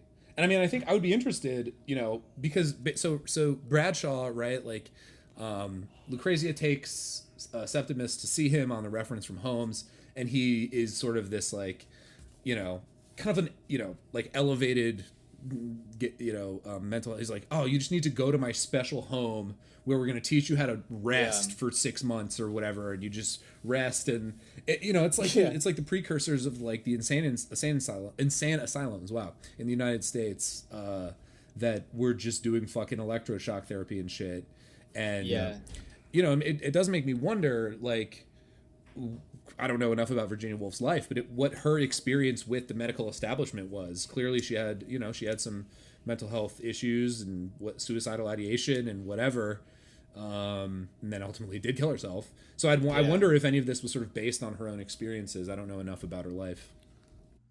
I'm sure a bit of it was. I mean, so much of it, I think she did have like a love for the psychoanalysis side of things, and I think she probably, I mean, at the time she probably really enjoyed at least like the prospect of Freud and Jung like people coming to the forefront and talking more about mental health, and I'm just speculating, but I'm sure like doctors during that time weren't very keen on being lenient or helpful at all in terms of mental health cases. It was just like, that's not real. But that's basically what Holmes is like. He's basically just like, come on, man, what are you doing? Yeah. Come on, man. Come on, get over it, man. Drink your room, Earl Grey tea and clean your room. Holmes is basically Jordan Peterson. British Jordan Peterson. But Peterson's Canadian. It's like barely distinguishable anyway. Oh, exactly, yeah, dude. Love of the Queen, both cases. I actually, in reference to this, I wrote this down. So, like, one of the breaks that I thought was really interesting, where it shifts perspectives, is right. So Septimus jumps out the window, and I think he impales himself on a fence or something. Yeah, I think that comes out later at the party. Like super gross. Which reminded me of sorry, but like, what's that movie with the girls that commit suicide? The Virgin Suicides? Yeah, the Virgin Suicides. And they all die by landing on a fence post, right? No. One of them. But like one of them does. One of them does. Okay. Mm-hmm. Anyway, I thought of that. Yeah, that's my whole thing. Nice. And James Woods in that movie is so fucking good, dude. But it goes like this. So like Septimus has died, and Lucrezia is like mourning and distraught, and Holmes, they give her like a sedative, and Holmes goes, yeah, he is dead, she said, smiling at the poor old woman who guarded her with honest light blue eyes fixed on the door. Blah blah blah. They were carrying him away now. Ought she not be told? Let her sleep, said Dr. Holmes, feeling her pulse. She saw the large outline of his body dark against the window. So that was Dr. Holmes. And then there's a cut, and it goes into Peter Walsh's head, and it just starts, one of the triumphs of civilization, Peter Walsh thought. It is one of the triumphs of civilization, as the light high bell of the ambulance sounded. Swiftly, cleanly, the ambulance sped to the hospital, having picked up instantly, humanely, some poor devil. And that Septimus in the ambulance, and I was just like, that's pretty funny. That's darkly funny, Yeah. Just Some like poor completely devil. like missing, just two entirely different realities passing by each other, essentially. Yeah. Yeah, absolutely. But what were you say, Paul? I was going to say, it kind of points, maybe this is reaching, but it kind of points to like the disassociation any medical person ends up having too, right? It's just like a comment on that, just like someone who sees dead bodies like on the daily, which is also a fucked up thing. But Walsh, it's the I think the difference is that it's Walsh, who is a British East India Company guy basically. Yeah. Like seeing to the like declining colonial empire. Who's just being like, ambulances. We can swiftly attend to the ill of our beautiful empire and civilization. And he's With just not like ambulances. just a guy fucked and just killed himself because, of this civilization's entanglements globally and stuff. It's a bit more doomer psychopathic. You're right. Well, speaking of more doomer stuff, and I thought of this passage, Paul, just because this is kind of where Clarissa is reflecting on Septimus's death after it's brought up at her party, and this is a little long, but I think it's worth reading most of it because it's doomer, and it also sort of speaks to the point you were making about like the distance doctors inevitably develop, that sort of just like, another guy killed himself today. What is it to me? It's like my 5th this week or whatever, right? Yeah. What business had the Bradshaws to talk of death at her party? A young man had killed himself, and they talked of it at her party. The Bradshaws talked of death. He had killed himself, but how? Always her body went through it first when she was told, suddenly, of an accident. Her dress flamed, her body burnt.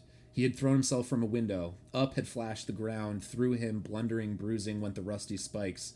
There he lay with a thud, thud, thud in his brain, and then a suffocation of blackness. So she saw it, but why had he done it? And the Bradshaws talked of it at her party. She had once thrown a shilling into the Serpentine, never anything more. But he had flung it away. They went on living. She would have to go back. The rooms were still crowded. People kept on coming. All day she had been thinking of Borton, that's where were all as kids. All day she had been thinking of Borton, of Peter, of Sally. They would grow old. A thing there was that mattered. A thing wreathed about with chatter, defaced, obscured in her own life, let dropped every day in corruption, lies, chatter. This he had preserved. Death was defiance. Death was an attempt to communicate. People feeling the impossibility of reaching the center, which mystically evaded them. Closeness drew apart. Rapture faded. One was alone. There was an embrace in death. But this young man who had killed himself, had he plunged holding his treasure? If it were now to die, 'twere now to be most happy, she had said to herself once, coming down in white. Or there were poets and thinkers. Suppose he had had that passion, and had gone to Sir William Bradshaw, a great doctor, yet to her obscurely evil, without sex or lust, extremely polite to women, but capable of some indescribable outrage. Forcing your soul, was it? If this young man had gone to him, and Sir William had impressed him like that with his power, might he not then have said, indeed she felt it now, life is made intolerable. They make life intolerable, men like that. Then, she had felt it only this morning, there was the terror, the overwhelming incapacity, one's parents giving it into one's hands, this life to be lived to the end, to be walked with serenely. There was, in the depths of her heart, an awful fear. Even now, quite often, if Richard had not been there reading the Times, so that she could crouch like a bird and gradually revive, send roaring up that immeasurable delight, rubbing stick to stick, one thing with another, she must have perished. But that young man had killed himself. Damn. Fucking just so good. Fuck. Real good. Go off, Wolf. Yeah. Wolf King. Wolf Queen. King. And so I just think that passage just speaks to, like, again, this kind of, like, quiet, like, desperate sadness, and, like, I can't, like, it's sort of like that classic, you know, little kid thing. Like, I didn't fucking ask to be born, dude. I never wanted any of this, and it kind of sucks. Yeah. And then Except for my Legos. I love my Legos. Right, Roblox. And then just Fortnite. that idea of just like kindling, Fortnite. just constantly like kindling the fire. Yes. You know, the fucking just torch of like ambition or any sort of desire to continue moving forward, just guttering shitty little flame. Right. Amidst like the enormity too, you know, like I feel like that was like a big thing that because I think you had T.S. Eliot wrote The Wasteland or sometime also around here. I'm not sure exactly when, but you know, just this idea of like a civilizational rot and failing, but it's also like this mechanism that is lumbering around you that you're kind of a part of, but also there's like human component. I don't know. Yeah. I don't know how to describe it. Like the vibe. Fuck that word. I keep using it, but dude, you know, vibe is a good word. It is a good word. Of that time, just I think it. The Wasteland was 1922, so 3 years before this. Okay, you know, and I think the idea of people experiencing some sort of break with some nice, coherent, continuous reality and having to just sort of deal with trying to like get back to normal is once again pretty relevant now. Yeah. You know, I would say not quite the same, obviously, but these things just continue to happen. Just ruptures where you're like, oh shit, right, and then you see some of like the rot and the ways in which things don't really work, and then quickly just a curtain just goes over all that shit, like, oh fuck, and then like whatever, and they just paint over I have to go back to the party. Yeah, and they're like, just shut up, keep going, keep doing it, and you're like, I saw that it's gonna break soon or something, you know what I mean? Yeah. Yeah, the show must go on. Right. Yeah, literally, you've got to go back to the party, or you don't have to, but you can choose to. Yeah, you don't have to. No. You so don't have to that you could be Septimus, but you will probably kill yourself. Right. You know? Yeah. On a fence post. Right. He's literally like a holy fool, though. So that's what I like, is like you don't even get no one's a hero. No, there's no path that's like presented by Woolf. Like the closest you get is Dalloway, and it's not. I wouldn't call that inspiring. You know? Yeah. No. Gabe, a few probably months ago at this point, you were talking about some article discussing how it's kind of unhelpful to think about our lives as like a story. Like you shouldn't think. And my life a movie, dude. Did I send you guys the link to that article? I wanted to read that. I'll send it to you. It's a good article by I think Galen Strawson, in I forget the magazine, but I'll send it to you and we can put it up in the description for this or whatever. But I was thinking about that article that I did not read when I was reading this book, though, and what you just said, Matt, about us being kind of just like a dwindling, kindling fire. Like that is more on par with how I think everyone's life really is. It's just like you're just trying to like keep the fire going. Maybe it's cool, I think, if the fire keeps going, but you know it's going to go out at some point. And I feel like a lot of the characters represent this like that type of person that you know maybe they thought when they were younger they were going to have some sort of like hero's journey, which is like a Jordan Peterson thing too. But no, I mean, life ends up being very different than that. And maybe a part of the story is just them trying to like come to terms with that,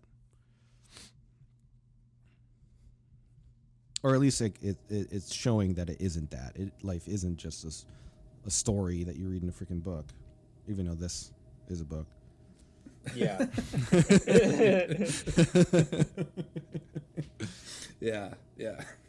But I mean, I think that there's this like, I mean, there's the sense. I mean, there's another passage here that I really love that I could read. That's sort of earlier in the book, but it's similar because at the end of the book, that passage that I read, Clarissa's like observing her old elderly neighbor through her window at the end, and there's another passage earlier in the book where she's doing the same thing, and she has some similar sort of ruminations about like, you know, there's really no way out of this, and it just is just it, you know, like what do we do? What's, you know? And so I'll just read it again. This is on 127 in my edition, but this is similar sort of sentiment to kind of what you were just saying, Paul. She's talking about love and religion and how these are all just kind of like false things that people attach themselves to give meaning to something that's like inherently meaningless, basically. Big Ben struck the half hour. Maybe we should talk about the way time is chopped up in this book, because Big Ben chiming is like one of the only consistent kind of like breaks in the, like, everything is marked by like the clock literally ticking down, almost sort of like Charles Dickens British, sort of like what the chimes. The chimes. Oh yeah, there you go. Well, also in A Christmas Carol, like the bell tolls one. Yeah, you know, that's true. Yeah. Sorry. I was thinking when I was no, reading, you're right, dude. You're right. No, you're right. Actually, when I was reading the book, thinking about time and how this is all just one day and it's all just repeating the same sort of stuff and whatever. I was thinking Majora's Mask and the moon coming down and the time ticking away. Every time there was a reference to Big Ben striking a time, I would just picture like 12:30 on the first day, like 12 hours remain or whatever. Majora's Mask cutscenes. But anyway, Big Ben struck the half hour.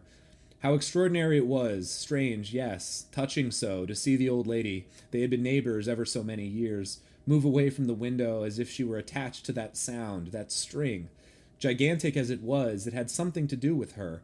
Down, down into the midst of ordinary things the finger fell, making the moment solemn. She was forced, so Clarissa imagined, by that sound, to move, to go. But where?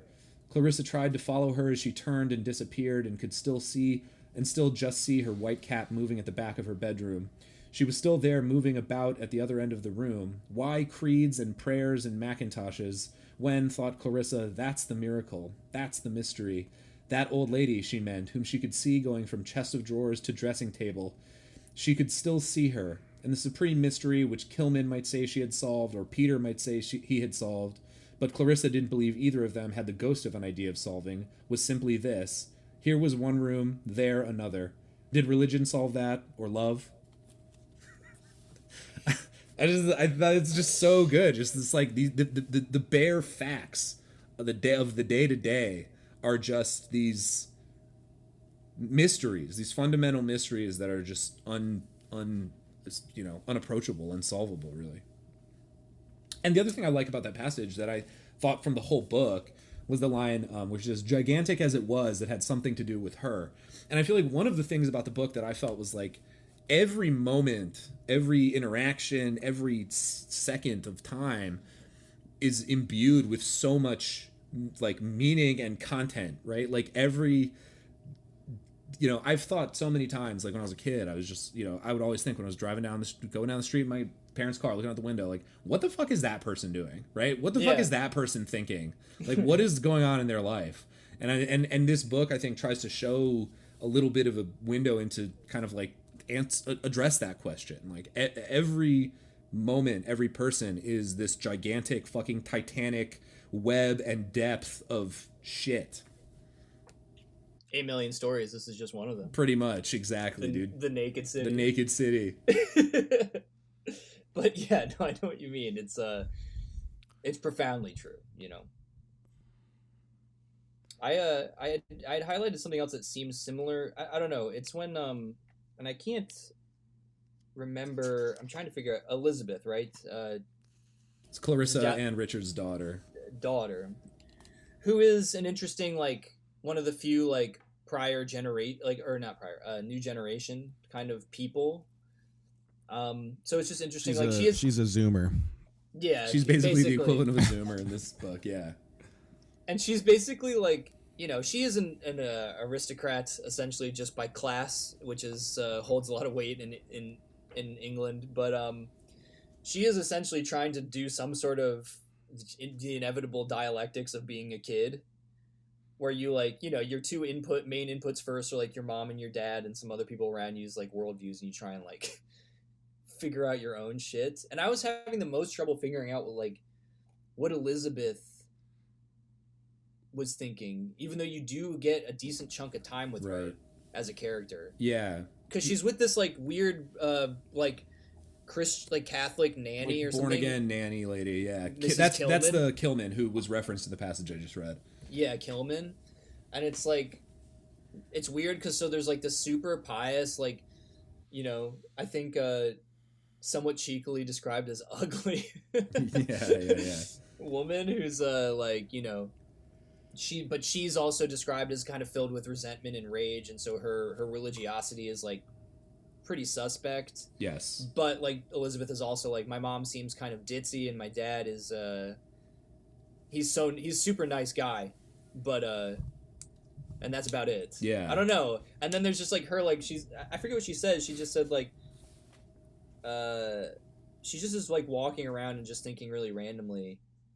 And then she just weird stuff like, whatever her mother might say, to become either made her quite determined, whatever her mother might say, to become either a farmer or a doctor, but she was of course rather lazy, and it was much better to say nothing about it. It seemed so silly. It was the sort of thing that did sometimes happen when one was alone. Buildings without architects' names, crowds of people coming back from the city, having more power than single clergymen in Kensington, than any of the books Miss Kilman had lent her, to simulate what lay slumberous, clumsy, and shy on the mine's sandy floor, to break surface, as a child suddenly stretches its arms. It was just that, perhaps, a sigh, a stretch of the arms, an impulse, a revelation, which had its effects forever, and then down again it went to the sandy floor. She must go home. She must dress for dinner. But what was the time? Where was the clock? Like, you know what I mean? I don't know good, dude. I am still the most mystified as to her her subjectivity, I guess. Yeah. Like, and just all these descriptions of her being like very pretty and like, representing potentially a repetition, or maybe some sort of fusion of things. I don't know. But she's also described like by third parties as being like nothing really like either of her parents, right? Yeah. Like she looks different, kind of, it's implied. She's described as like Oriental, which I know, quotes, bad term, but right. And being personality wise totally unlike really either of them. And so I think she's a really fascinating character, because I do think, I mean, it's reductive, but she is kind of like the Zoomer, because she's also just like she's hanging out with Mrs. Kilman, and Miss Kilman is like wants her to think she's cool so bad, and she's just kind of like, whatever, nerd, like. Yeah. It reminds me of in the last Oscar special, Gabe, where Tim is talking to Matt. This is a reference no one's gonna get except Gabe, but it's people just Tim saw it, I Heidecker bet. Yeah. talking, to like a young Zoomer, and just being like, "So how do you play that game? You just fucking kill people, bullshit, you dude. like, how do you play it?" Yeah. Matt's just like, you just play. You just shoot it. And then you win. But yeah, I don't know if we're thinking about all the characters as like a web of like cameras looking at each other. I think that her character is kind of like, it's another camera pointing at the other characters, and you're getting a different perspective from this person, and the value that we hold about the other characters is like so prominent, and we're getting all this information, but from this younger person, this Zoomer, it like doesn't fucking matter to that person. It's just right. Like, these are just old people. These are my parents. Yeah. It like adds to the web of and I think she talks about being like not liking the city and wanting to like, that's why she wants to be a farmer partially, right? To go get out and live in the country. And she's not bogged down by as just the number of failures and memories that her parents Yes. have. You know, Right. like But the she will event get them yep. because Oh, everyone does. definitely. Yes. Oh baby, you know, because that just is so funny to think of like Peter Walsh and Sally and all them just and Richard and Clarissa just hanging out, just so much baggage from camp. Yes. Camp, so tennis much camp. so much countryside manor baggage that they're Cold- just sitting with. Cold, dry British summer.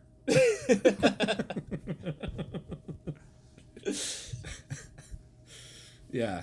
No, yeah.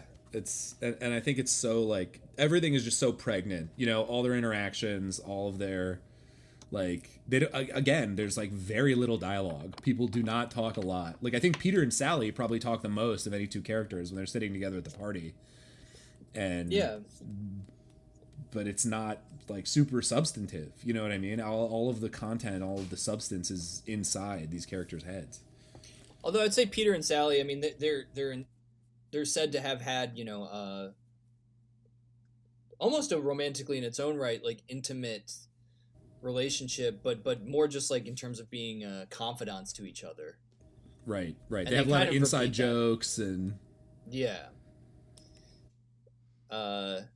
So yeah, I don't know. There's kind of that.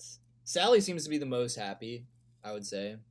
I can't tell, you know, because like it's also the other people around her, at least at the party, are just kind of like, "Shut up, we get it. You have 5 kids." So it's like I can't.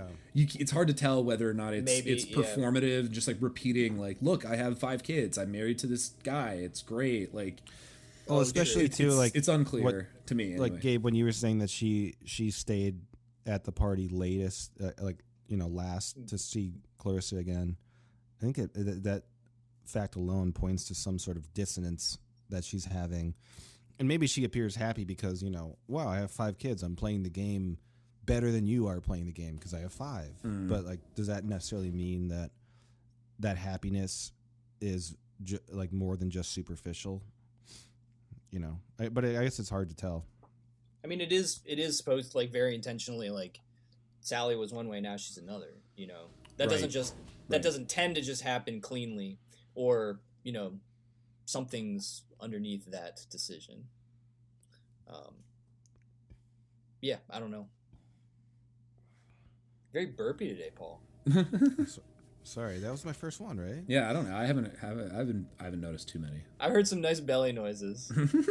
Really? This is the mic problem is with picking up some shit. Dude, this is the problem with having a sick ass high quality Hi-fi, mic. dude. Yeah, it's just like You really high- heard belly noises? clarity of all of your belly grumblings. Dang, No, they're fun. They're enjoyable. it's embarrassing. I I had pork chops 5 days ago. That's probably it. The culprit It's just that found. sitting in your stomach rotting. Were there any other passages or themes or anything you guys want to touch on? I mentioned the thing about time and Big Ben, and I didn't really know what to make of it. Obviously, I think one of the themes is like aging and sort of the like going out of relevance, or the changing of sort of the guard, which I think Elizabeth is kind of doing, and this this crossroads in British history at the time and world history. And so I think there's a sense of like kind of counting down or through something, but also then this question of like repetition, because they're also repeating their same mistakes and failures and loves and all that stuff in microcosm in some ways too. Yeah, I think this novel is incredibly. I think I love it. I think it's incredibly ambitious. I think she was like, especially in the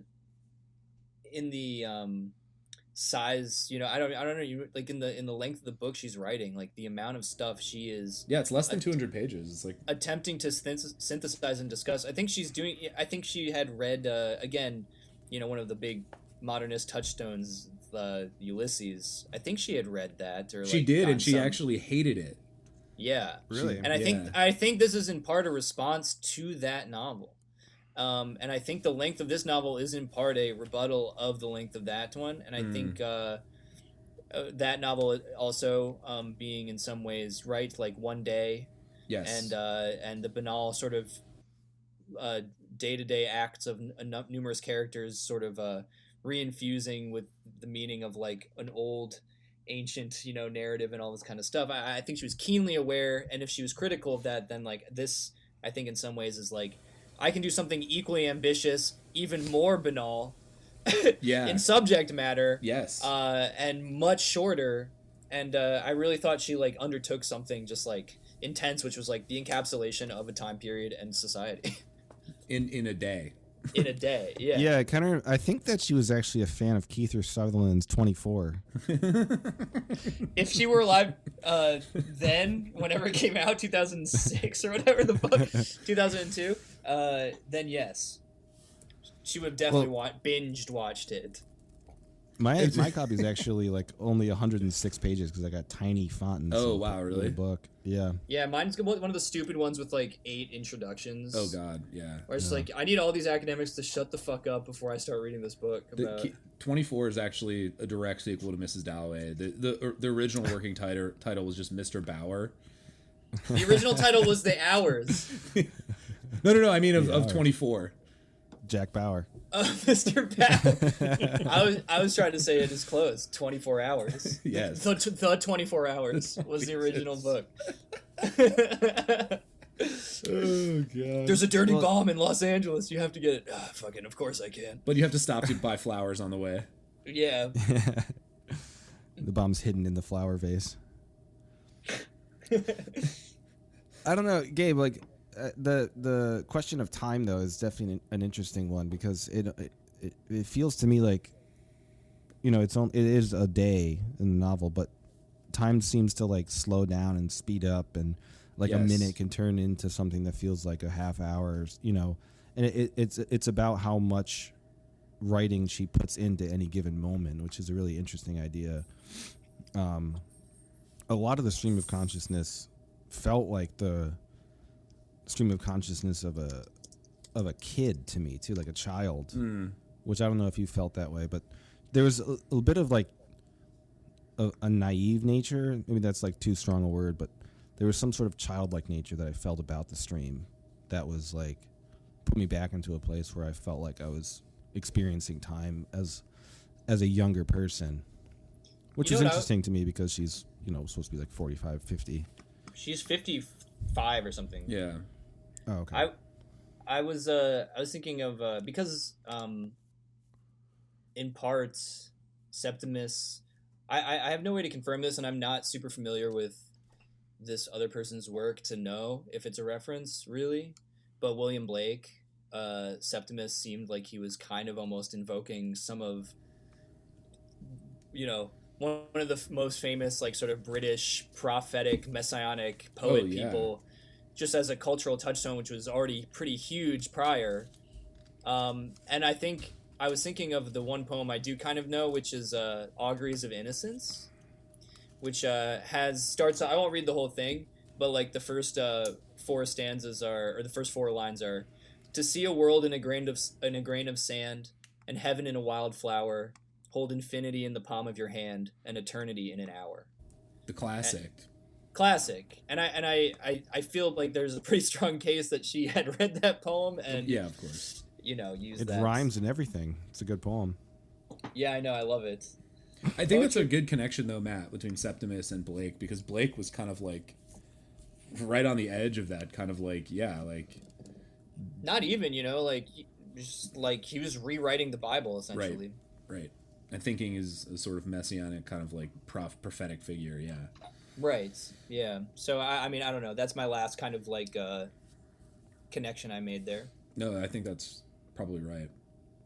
And I think there's just a sense of, like, that kind of epic tectonic scale of time and, like, life. But it's all condensed so much. Like, this is the last passage that I had that I thought about wanting to read. So there's a scene where Peter is walking around and he meets essentially like this kind of like homeless woman who's like singing. You guys remember that scene? Yeah. And there's about just death or she's singing about like a lost love who died, and maybe it was in the war. We're not sure. Right. Yeah. But there's this like amazing like scene, and I'll just read one paragraph from it. But it just again like just shows how like all of that stuff can be condensed into just hearing a homeless person sing on the street, like one random event in a day. And so this is Peter And it just kind of, it's not clear if Peter is thinking this or if this is just like Woolf just popping off or what, but this is just talking about this It's woman. both, baby. It's both. Yeah, exactly. It's both. So this is talking about this woman singing. Through all the ages, when the pavement was grass, when it was swamp, through the age of tusk and mammoth, through the age of silent sunrise, the battered woman, for she wore a skirt, with her right hand exposed, her left clutching at her side, stood singing of love, love which has lasted 1,000,000 years, she sang. Love which prevails, and millions of years ago, her lover, who had been dead for these centuries, had walked. She crooned with her in May. But in the course of ages, long as summer days and flaming, she remembered with nothing but red asters he had gone. Death's enormous sickle had swept those tremendous hills, and when at last she laid her hoary and immensely aged head on the earth, now become a mere cinder of ice, she implored the gods to lay by her side a bunch of purple heather, there on her high burial place which the last rays of the sun caressed, for then the pageant of the universe would be over. It's just like this old homeless woman singing. And then it's Elizabeth just watching a bunch of people, I think, walk on the Strand. And then I'll just read this tiny little chunk out of context, but I think it's the similar idea of like geological time almost being noticed and comprehended in a way in an instant. You know what I mean? And she just goes, this procession would wrap them all about and carry them on, as in the rough stream of a glacier, the ice holds a splinter of bone, a blue petal, some oak trees, and rolls them on. You know, just like invoking that, you know, that scale of time. Yes. It's cosmic, you know? Yeah. So, fuck, dude. Dude, fuck, shit. Dude, whoa, fucking, I want to know what Wolf was smoking, bro. Dude, let me get some of that. She was smoking the original Jewel. Oh my god, yeah. Oh god, The what was that? A cigarette? That cigarette. What was that? A cigarette? You know what I think is gonna be fun? What's that? Our next segment.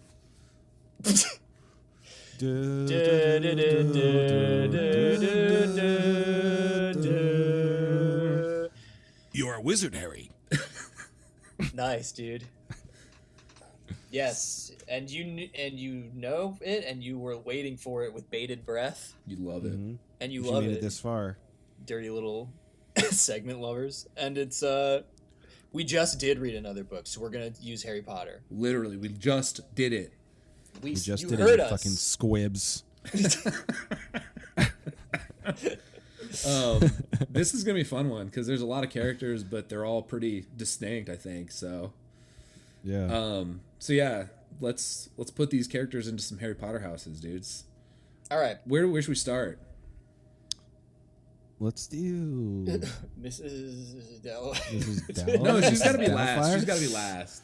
Okay. Okay. What about Robin Williams? Robin Williams. I don't know, dude. I don't know. That's a tough one. That face you made. All right, let's do Peter. Peter Walsh, Hufflepuff, dude. Yeah, Puff. Easy clap, Hufflepuff. He's Walsh? Walsh. He's just a sad boy with he's dwelling on. I mean, I don't know. Maybe that's. I'm disparaging Hufflepuffs. I just don't know where else he would be. No, I'd say not- Richard's a Hufflepuff. Richard is a Hufflepuff. I think they're both Puffs. Is yeah. Walsh, I think, is a Ravenclaw, but like just a little cucked. What was Moaning Myrtle again, Paul? Claw. She was a ghost. In the I know, but toilets. what house? Yeah, was but she? I think she was a Gryffindor because she was in the The Gryffindor toilets. Gryffindor bathroom. She The was in loo. I'm Gryffindor sorry. Toilet. The loo. Yeah. The loo. Yeah. Sorry. The Gryffindor piss can, I think, is the correct term. So I think I just confirmed with my wife. I think Moaning Myrtle. Yes, that's right. That's right. I think Moaning Myrtle was a Ravenclaw because she at the end. That's right because she helps Harry Let's look find it up. Rowena Ravenclaw's. What is it? A diadem, which is what, some kind of crown. Some sort of That's crown not for a queen. Oh, she is in the Ravenclaw house. I just looked it up. And of on course, Google. Moaning Myrtle's very sad and only dwells on the past. So Yeah, so I'm gonna call Walsh a like most Ravenclaw. ghosts. I'm gonna go. Walsh Ravenclaw. I know, but he's not really like a. Well, he's still like putatively like the purity of my thoughts, and That's I'm still true. like trying to Seeker like of- whatever new. He considers experience. himself. Yeah, that's true. All right. Sad Ravenclaw for Walsh. I'm changing my vote. Yeah. Me too. Okay. Ravenclaw. Nice. What Fuck about it. Septimus is Rexia. Slytherin. Septimus is Slytherin. Septimus is I ooh. think he's a Gryffindor. I think he's Gryffindor. Yeah. Gryffindor. Why do you think he's Slytherin? Make your case. I think he's good Slytherin. But he still has like delusions of grandeur that like require him to be the only like the center of the world. messenger of it. Yeah, he is. That's true. He is the purveyor of the truth, and that's something that can be perverted. That's a good point. Yeah. And also, it's wrong, and then he kills himself. I think I'm okay. You know what? I think I'm sold. I'm changing my vote again, dude. Septimus dude. Slytherin. I'm still going Gryffindor. Just because he was like his authentic self. Yeah, he was. Yeah, he was sexualized. authentic. He was brave for speaking up in a British society in the 20s. But it was because his fucking mind was fucked up. Yeah, it his wasn't. It mental- wasn't like a personality trait of his, really. Well, okay, but we don't know. He was just like a funny uh, guy before him. Good class So- clown guy. That still points to like like Harry's dad was a class clown. In his That's true. universe, so That's true. and the Weasley brothers, yeah, Right. class clowns. they're Gryffindor, right? But Yeah. did his older brothers also? The twins. That's what I mean. Yeah. I think all the Weasleys went into Gryffindor. Is that true? Yeah. Yeah. Okay. Even Winnie or Ginny or whatever. Yeah, Ginny is definitely Gryffindor. Yeah. Okay. I think. Ooh, I could be wrong. I think she's Griff. I'm pretty sure though. Yeah, They're this all is good. this is the one thing you can't be making these unsubstantiated I claims. know. I know. That would be a bad look. Okay. What about Elizabeth, the daughter, the tough one, Sheesh. one of the tough ones? I'm gonna say Hufflepuff. No. Strong Nah. Hufflepuff. Maybe, but she's not. She doesn't have that sense of like loyalty or like. I mean, she loves her dad. She's very fond of her dad. And She loves her family. dad, and she just wants to be like a wholesome farmer. That's true. Yeah, maybe you are right. Yeah. Because I can't see the other ones don't jump out at me. No, either. definitely not. Because she says she's not a Ravenclaw. Because she says she's lazy. She's too lazy to do anything. Yeah, she kind of doesn't care. So Yeah, yeah, Hufflepuff. I like that. Okay, what about Bradshaw? Slytherin. Slytherin. I might clap. go bad Gryffindor. Gryffindor. I would see maybe bad Ravenclaw, but bad. Maybe Gryffindor. bad Ravenclaw. I know, but he's Yeah. so like. I know what's best. I've got the right answer, but it's for the good of everybody. You know. But that's why I'm saying him and Septimus are two sides of the same coin, and they're Slytherin. Okay. Shit. I'm gonna. Matt's coming with the fucking prep, dude. Matt's ready for this fucking segment. That's a good point. I had over a month to think about Yeah. all that cool houses. I'm definitely not doing it right now on the spot. All right, dude. Bradshaw, Slytherin. What do you think, Paul? I'm doing bad Gryffindor or bad. Bad Ravenclaw. Okay. Bad. Claw. What? Richard Hufflepuff. Yeah. 100%. Yes. He just goes along, like whatever. Dependable. Yeah. Dependable, just doing his thing. What about Mrs. Who else? Kilman? Retzia. Oh yeah. Lucrezia. Yeah, Retzia. I think she's Hufflepuff too. She's very loyal to Septimus, but she's she has her limits, but she also Yeah. just kind of wants a decent life for herself, and she Yeah. misses her family in Italy. That's fucking Hufflepuff, dude. Yeah. Italians are famously Hufflepuff country. Yeah. Ooh, That's true. we're gonna get in trouble for that. Any That's Italians gonna be out the there. thing that gets us canceled. We're gonna get mob hits ordered on us. Yeah. Sally. What about Sally? But like good Hufflepuff. Yeah, good Hufflepuff. Yeah, of course. Yeah, yeah. Sally, I don't know. I'm gonna go Gryffindor. I I feel like she goes whole hog in whatever she's choosing to do. I feel like That's true. she goes hard. She commits. Yeah. I just don't know if her happiness is. I think it just hinges for me on whether or not her happiness is like authentic or feigned and put on. Is that the deciding factor, though? I don't know. I feel like it matters somehow. I don't know. I can't articulate exactly why. But I don't know what she would be otherwise.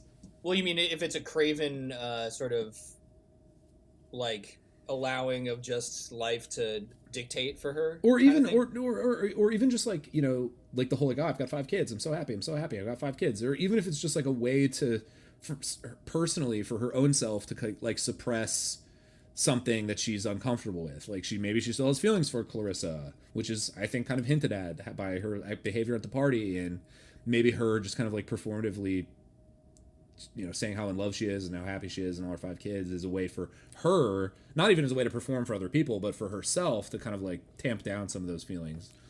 I think that she would have been placed in the Gryffindor house when she was 6 years old, going to Harry Potter kindergarten, as they say. But now she's living a Hufflepuff lifestyle. Okay. But I'm going to say Gryffindor. I think her personality Yeah. points towards Gryffindor. Yeah. And I have to change some of my votes right now. I'm putting Septimus and Bradshaw in Slytherin. I think I already put Bradshaw in Slytherin, but I'm putting Septimus there because he would be a Death Eater for sure. Yeah. You I think? can see that. I think he would latch on to the Death Eater lifestyle. Yeah. So that's my deciding vote. I think he would be a Slith. Welcome to the right side of history. That's right. Black build. I think that pretty much Green just pill. leaves Clarissa. We didn't talk about the most Hufflepuff lame ass character, literally Hugh Whitebread, basically. He's so like nondescript. I can't even remember exactly what he's doing. He's just like a vague like member of the British royal house, like somewhere, and some 5th cousin something, you know. Is he the one that's just as like very good at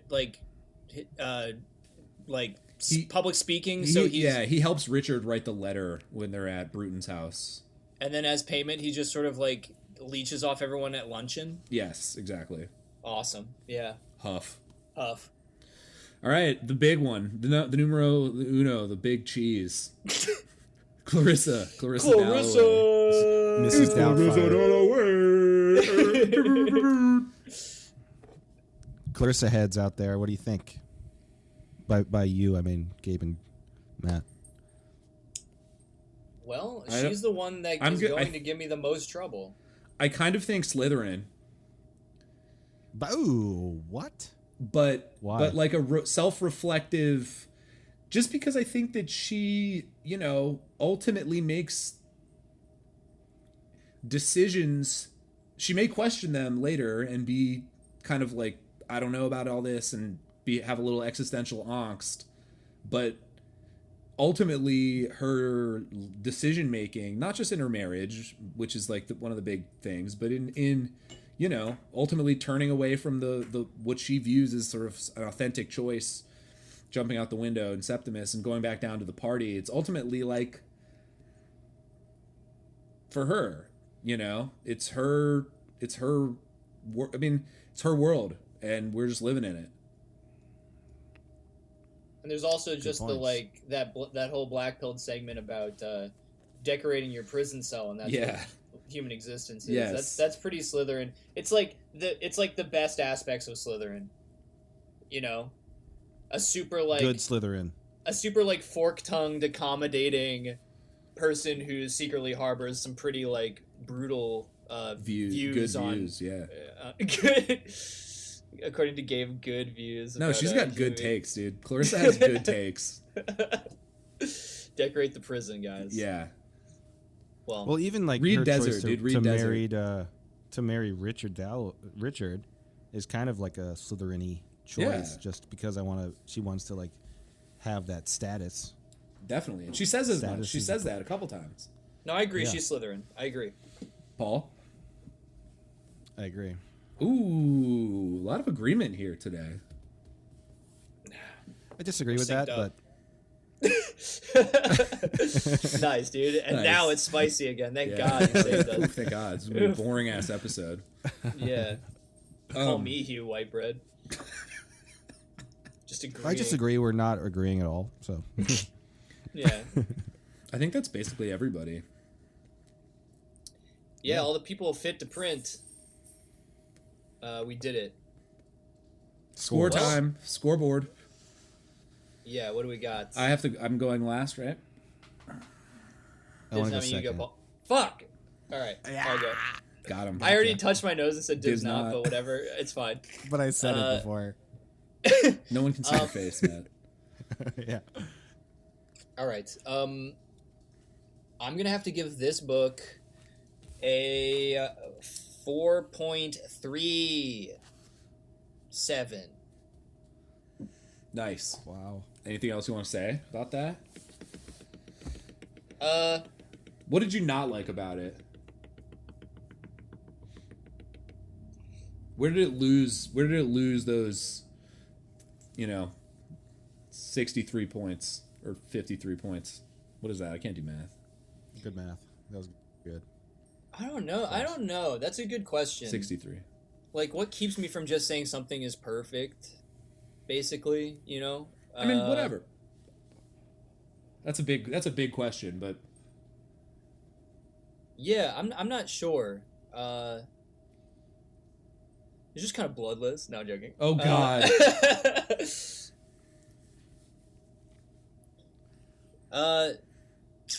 You know what? That's a great question. I feel dumb, like I'm stumped. That's okay. It's a feeling. Just think yeah. on it. All right. Paul, I'm gonna say 3.89. what did you not like about it, Paul? We didn't really talk about that. I think I'm gonna sound stupid, but like I did find it like very difficult. And I don't necessarily like to read books like that, but it was obviously enjoyable. But yeah, it felt like sifting through a lot of information that didn't make it like just it didn't have that like pure enjoyment feel to it, because it felt like work, which isn't bad, but it does add to my feelings of books. I'm gonna have to give it a 4.7 now. Oh shit, that's a big jump. Because of what I just said. No, I'm just thinking about it. Yeah. Oh, Shit's impressing the hell out of me, dude. Yeah. That's it. Well, you took it out of my mouth a little bit there, Matt, because I felt, it definitely, basically with a book like this, I'm like, all right, is it 4.5 or under or above? Because that's where I got to put the star on Goodreads, because my life is governed by social media. Right. And hard quantifiable numbers. Exactly, and I have to round. So it was above for me on the Goodreads scale. It's a 5 stars, but on our scale, I think it's like a 4.63. Nice. Definitely above the 4.5. I really loved it. I can't wait to read the other books that I have of hers, and I think that I get why it's considered kind of a seminal text, and everyone should fucking read it. This book is great. I don't know what's I guess like one of the things I liked about modernism was maybe there was still less of a despairing sense that you could tackle something this huge novelistically, and maybe I just don't see that anymore, and I just kind of like, it's what makes the modernist stuff feel new to me still even now, in comparison to the stuff written now a lot of the time. I think that's well put. So I don't know. I'm changing my score to 1.7. I mean, I definitely think it's not an easy read, I would say. I mean, you can. I agree honestly, with you there, like Paul, for sure. I dock it points because it literally gave me anxiety, because it's kind of how I think. Like how she wrote is kind of, not that I think in like poetic prose style, but like the jumping around nature added to my own anxiety, which personally I didn't like very much, but I appreciate. Yeah. So I still think I gave it a high score, but oh yeah, no. And the very annoying thing happening now, because we've just inherited all of this stuff sort of superficially almost a lot of the time, where it's just like contradicting whole worldviews, just all the Frankenstein time. Just Frankenstein monster worldviews just bashing into each other for dominance, and like you having to make sense of that to yourself personally. Right. Is I feel like a much more common thing than just like these whole cloth, and that's that's still relatable now. The trash bin of ideology, dude. yeah, and we're all raccoons. We're all eating from it. Yeah. So what's up next? Scores? Oh, Next is the fucking like this is gonna be a 1-2 punch, dude. We're doing Great Gatsby next week. Yeah. Ooh. my pick. Back to school, everybody. Back to The school. G Gadsby. That's gonna be great. I can't wait. It's gonna be awesome to read that book directly after this one.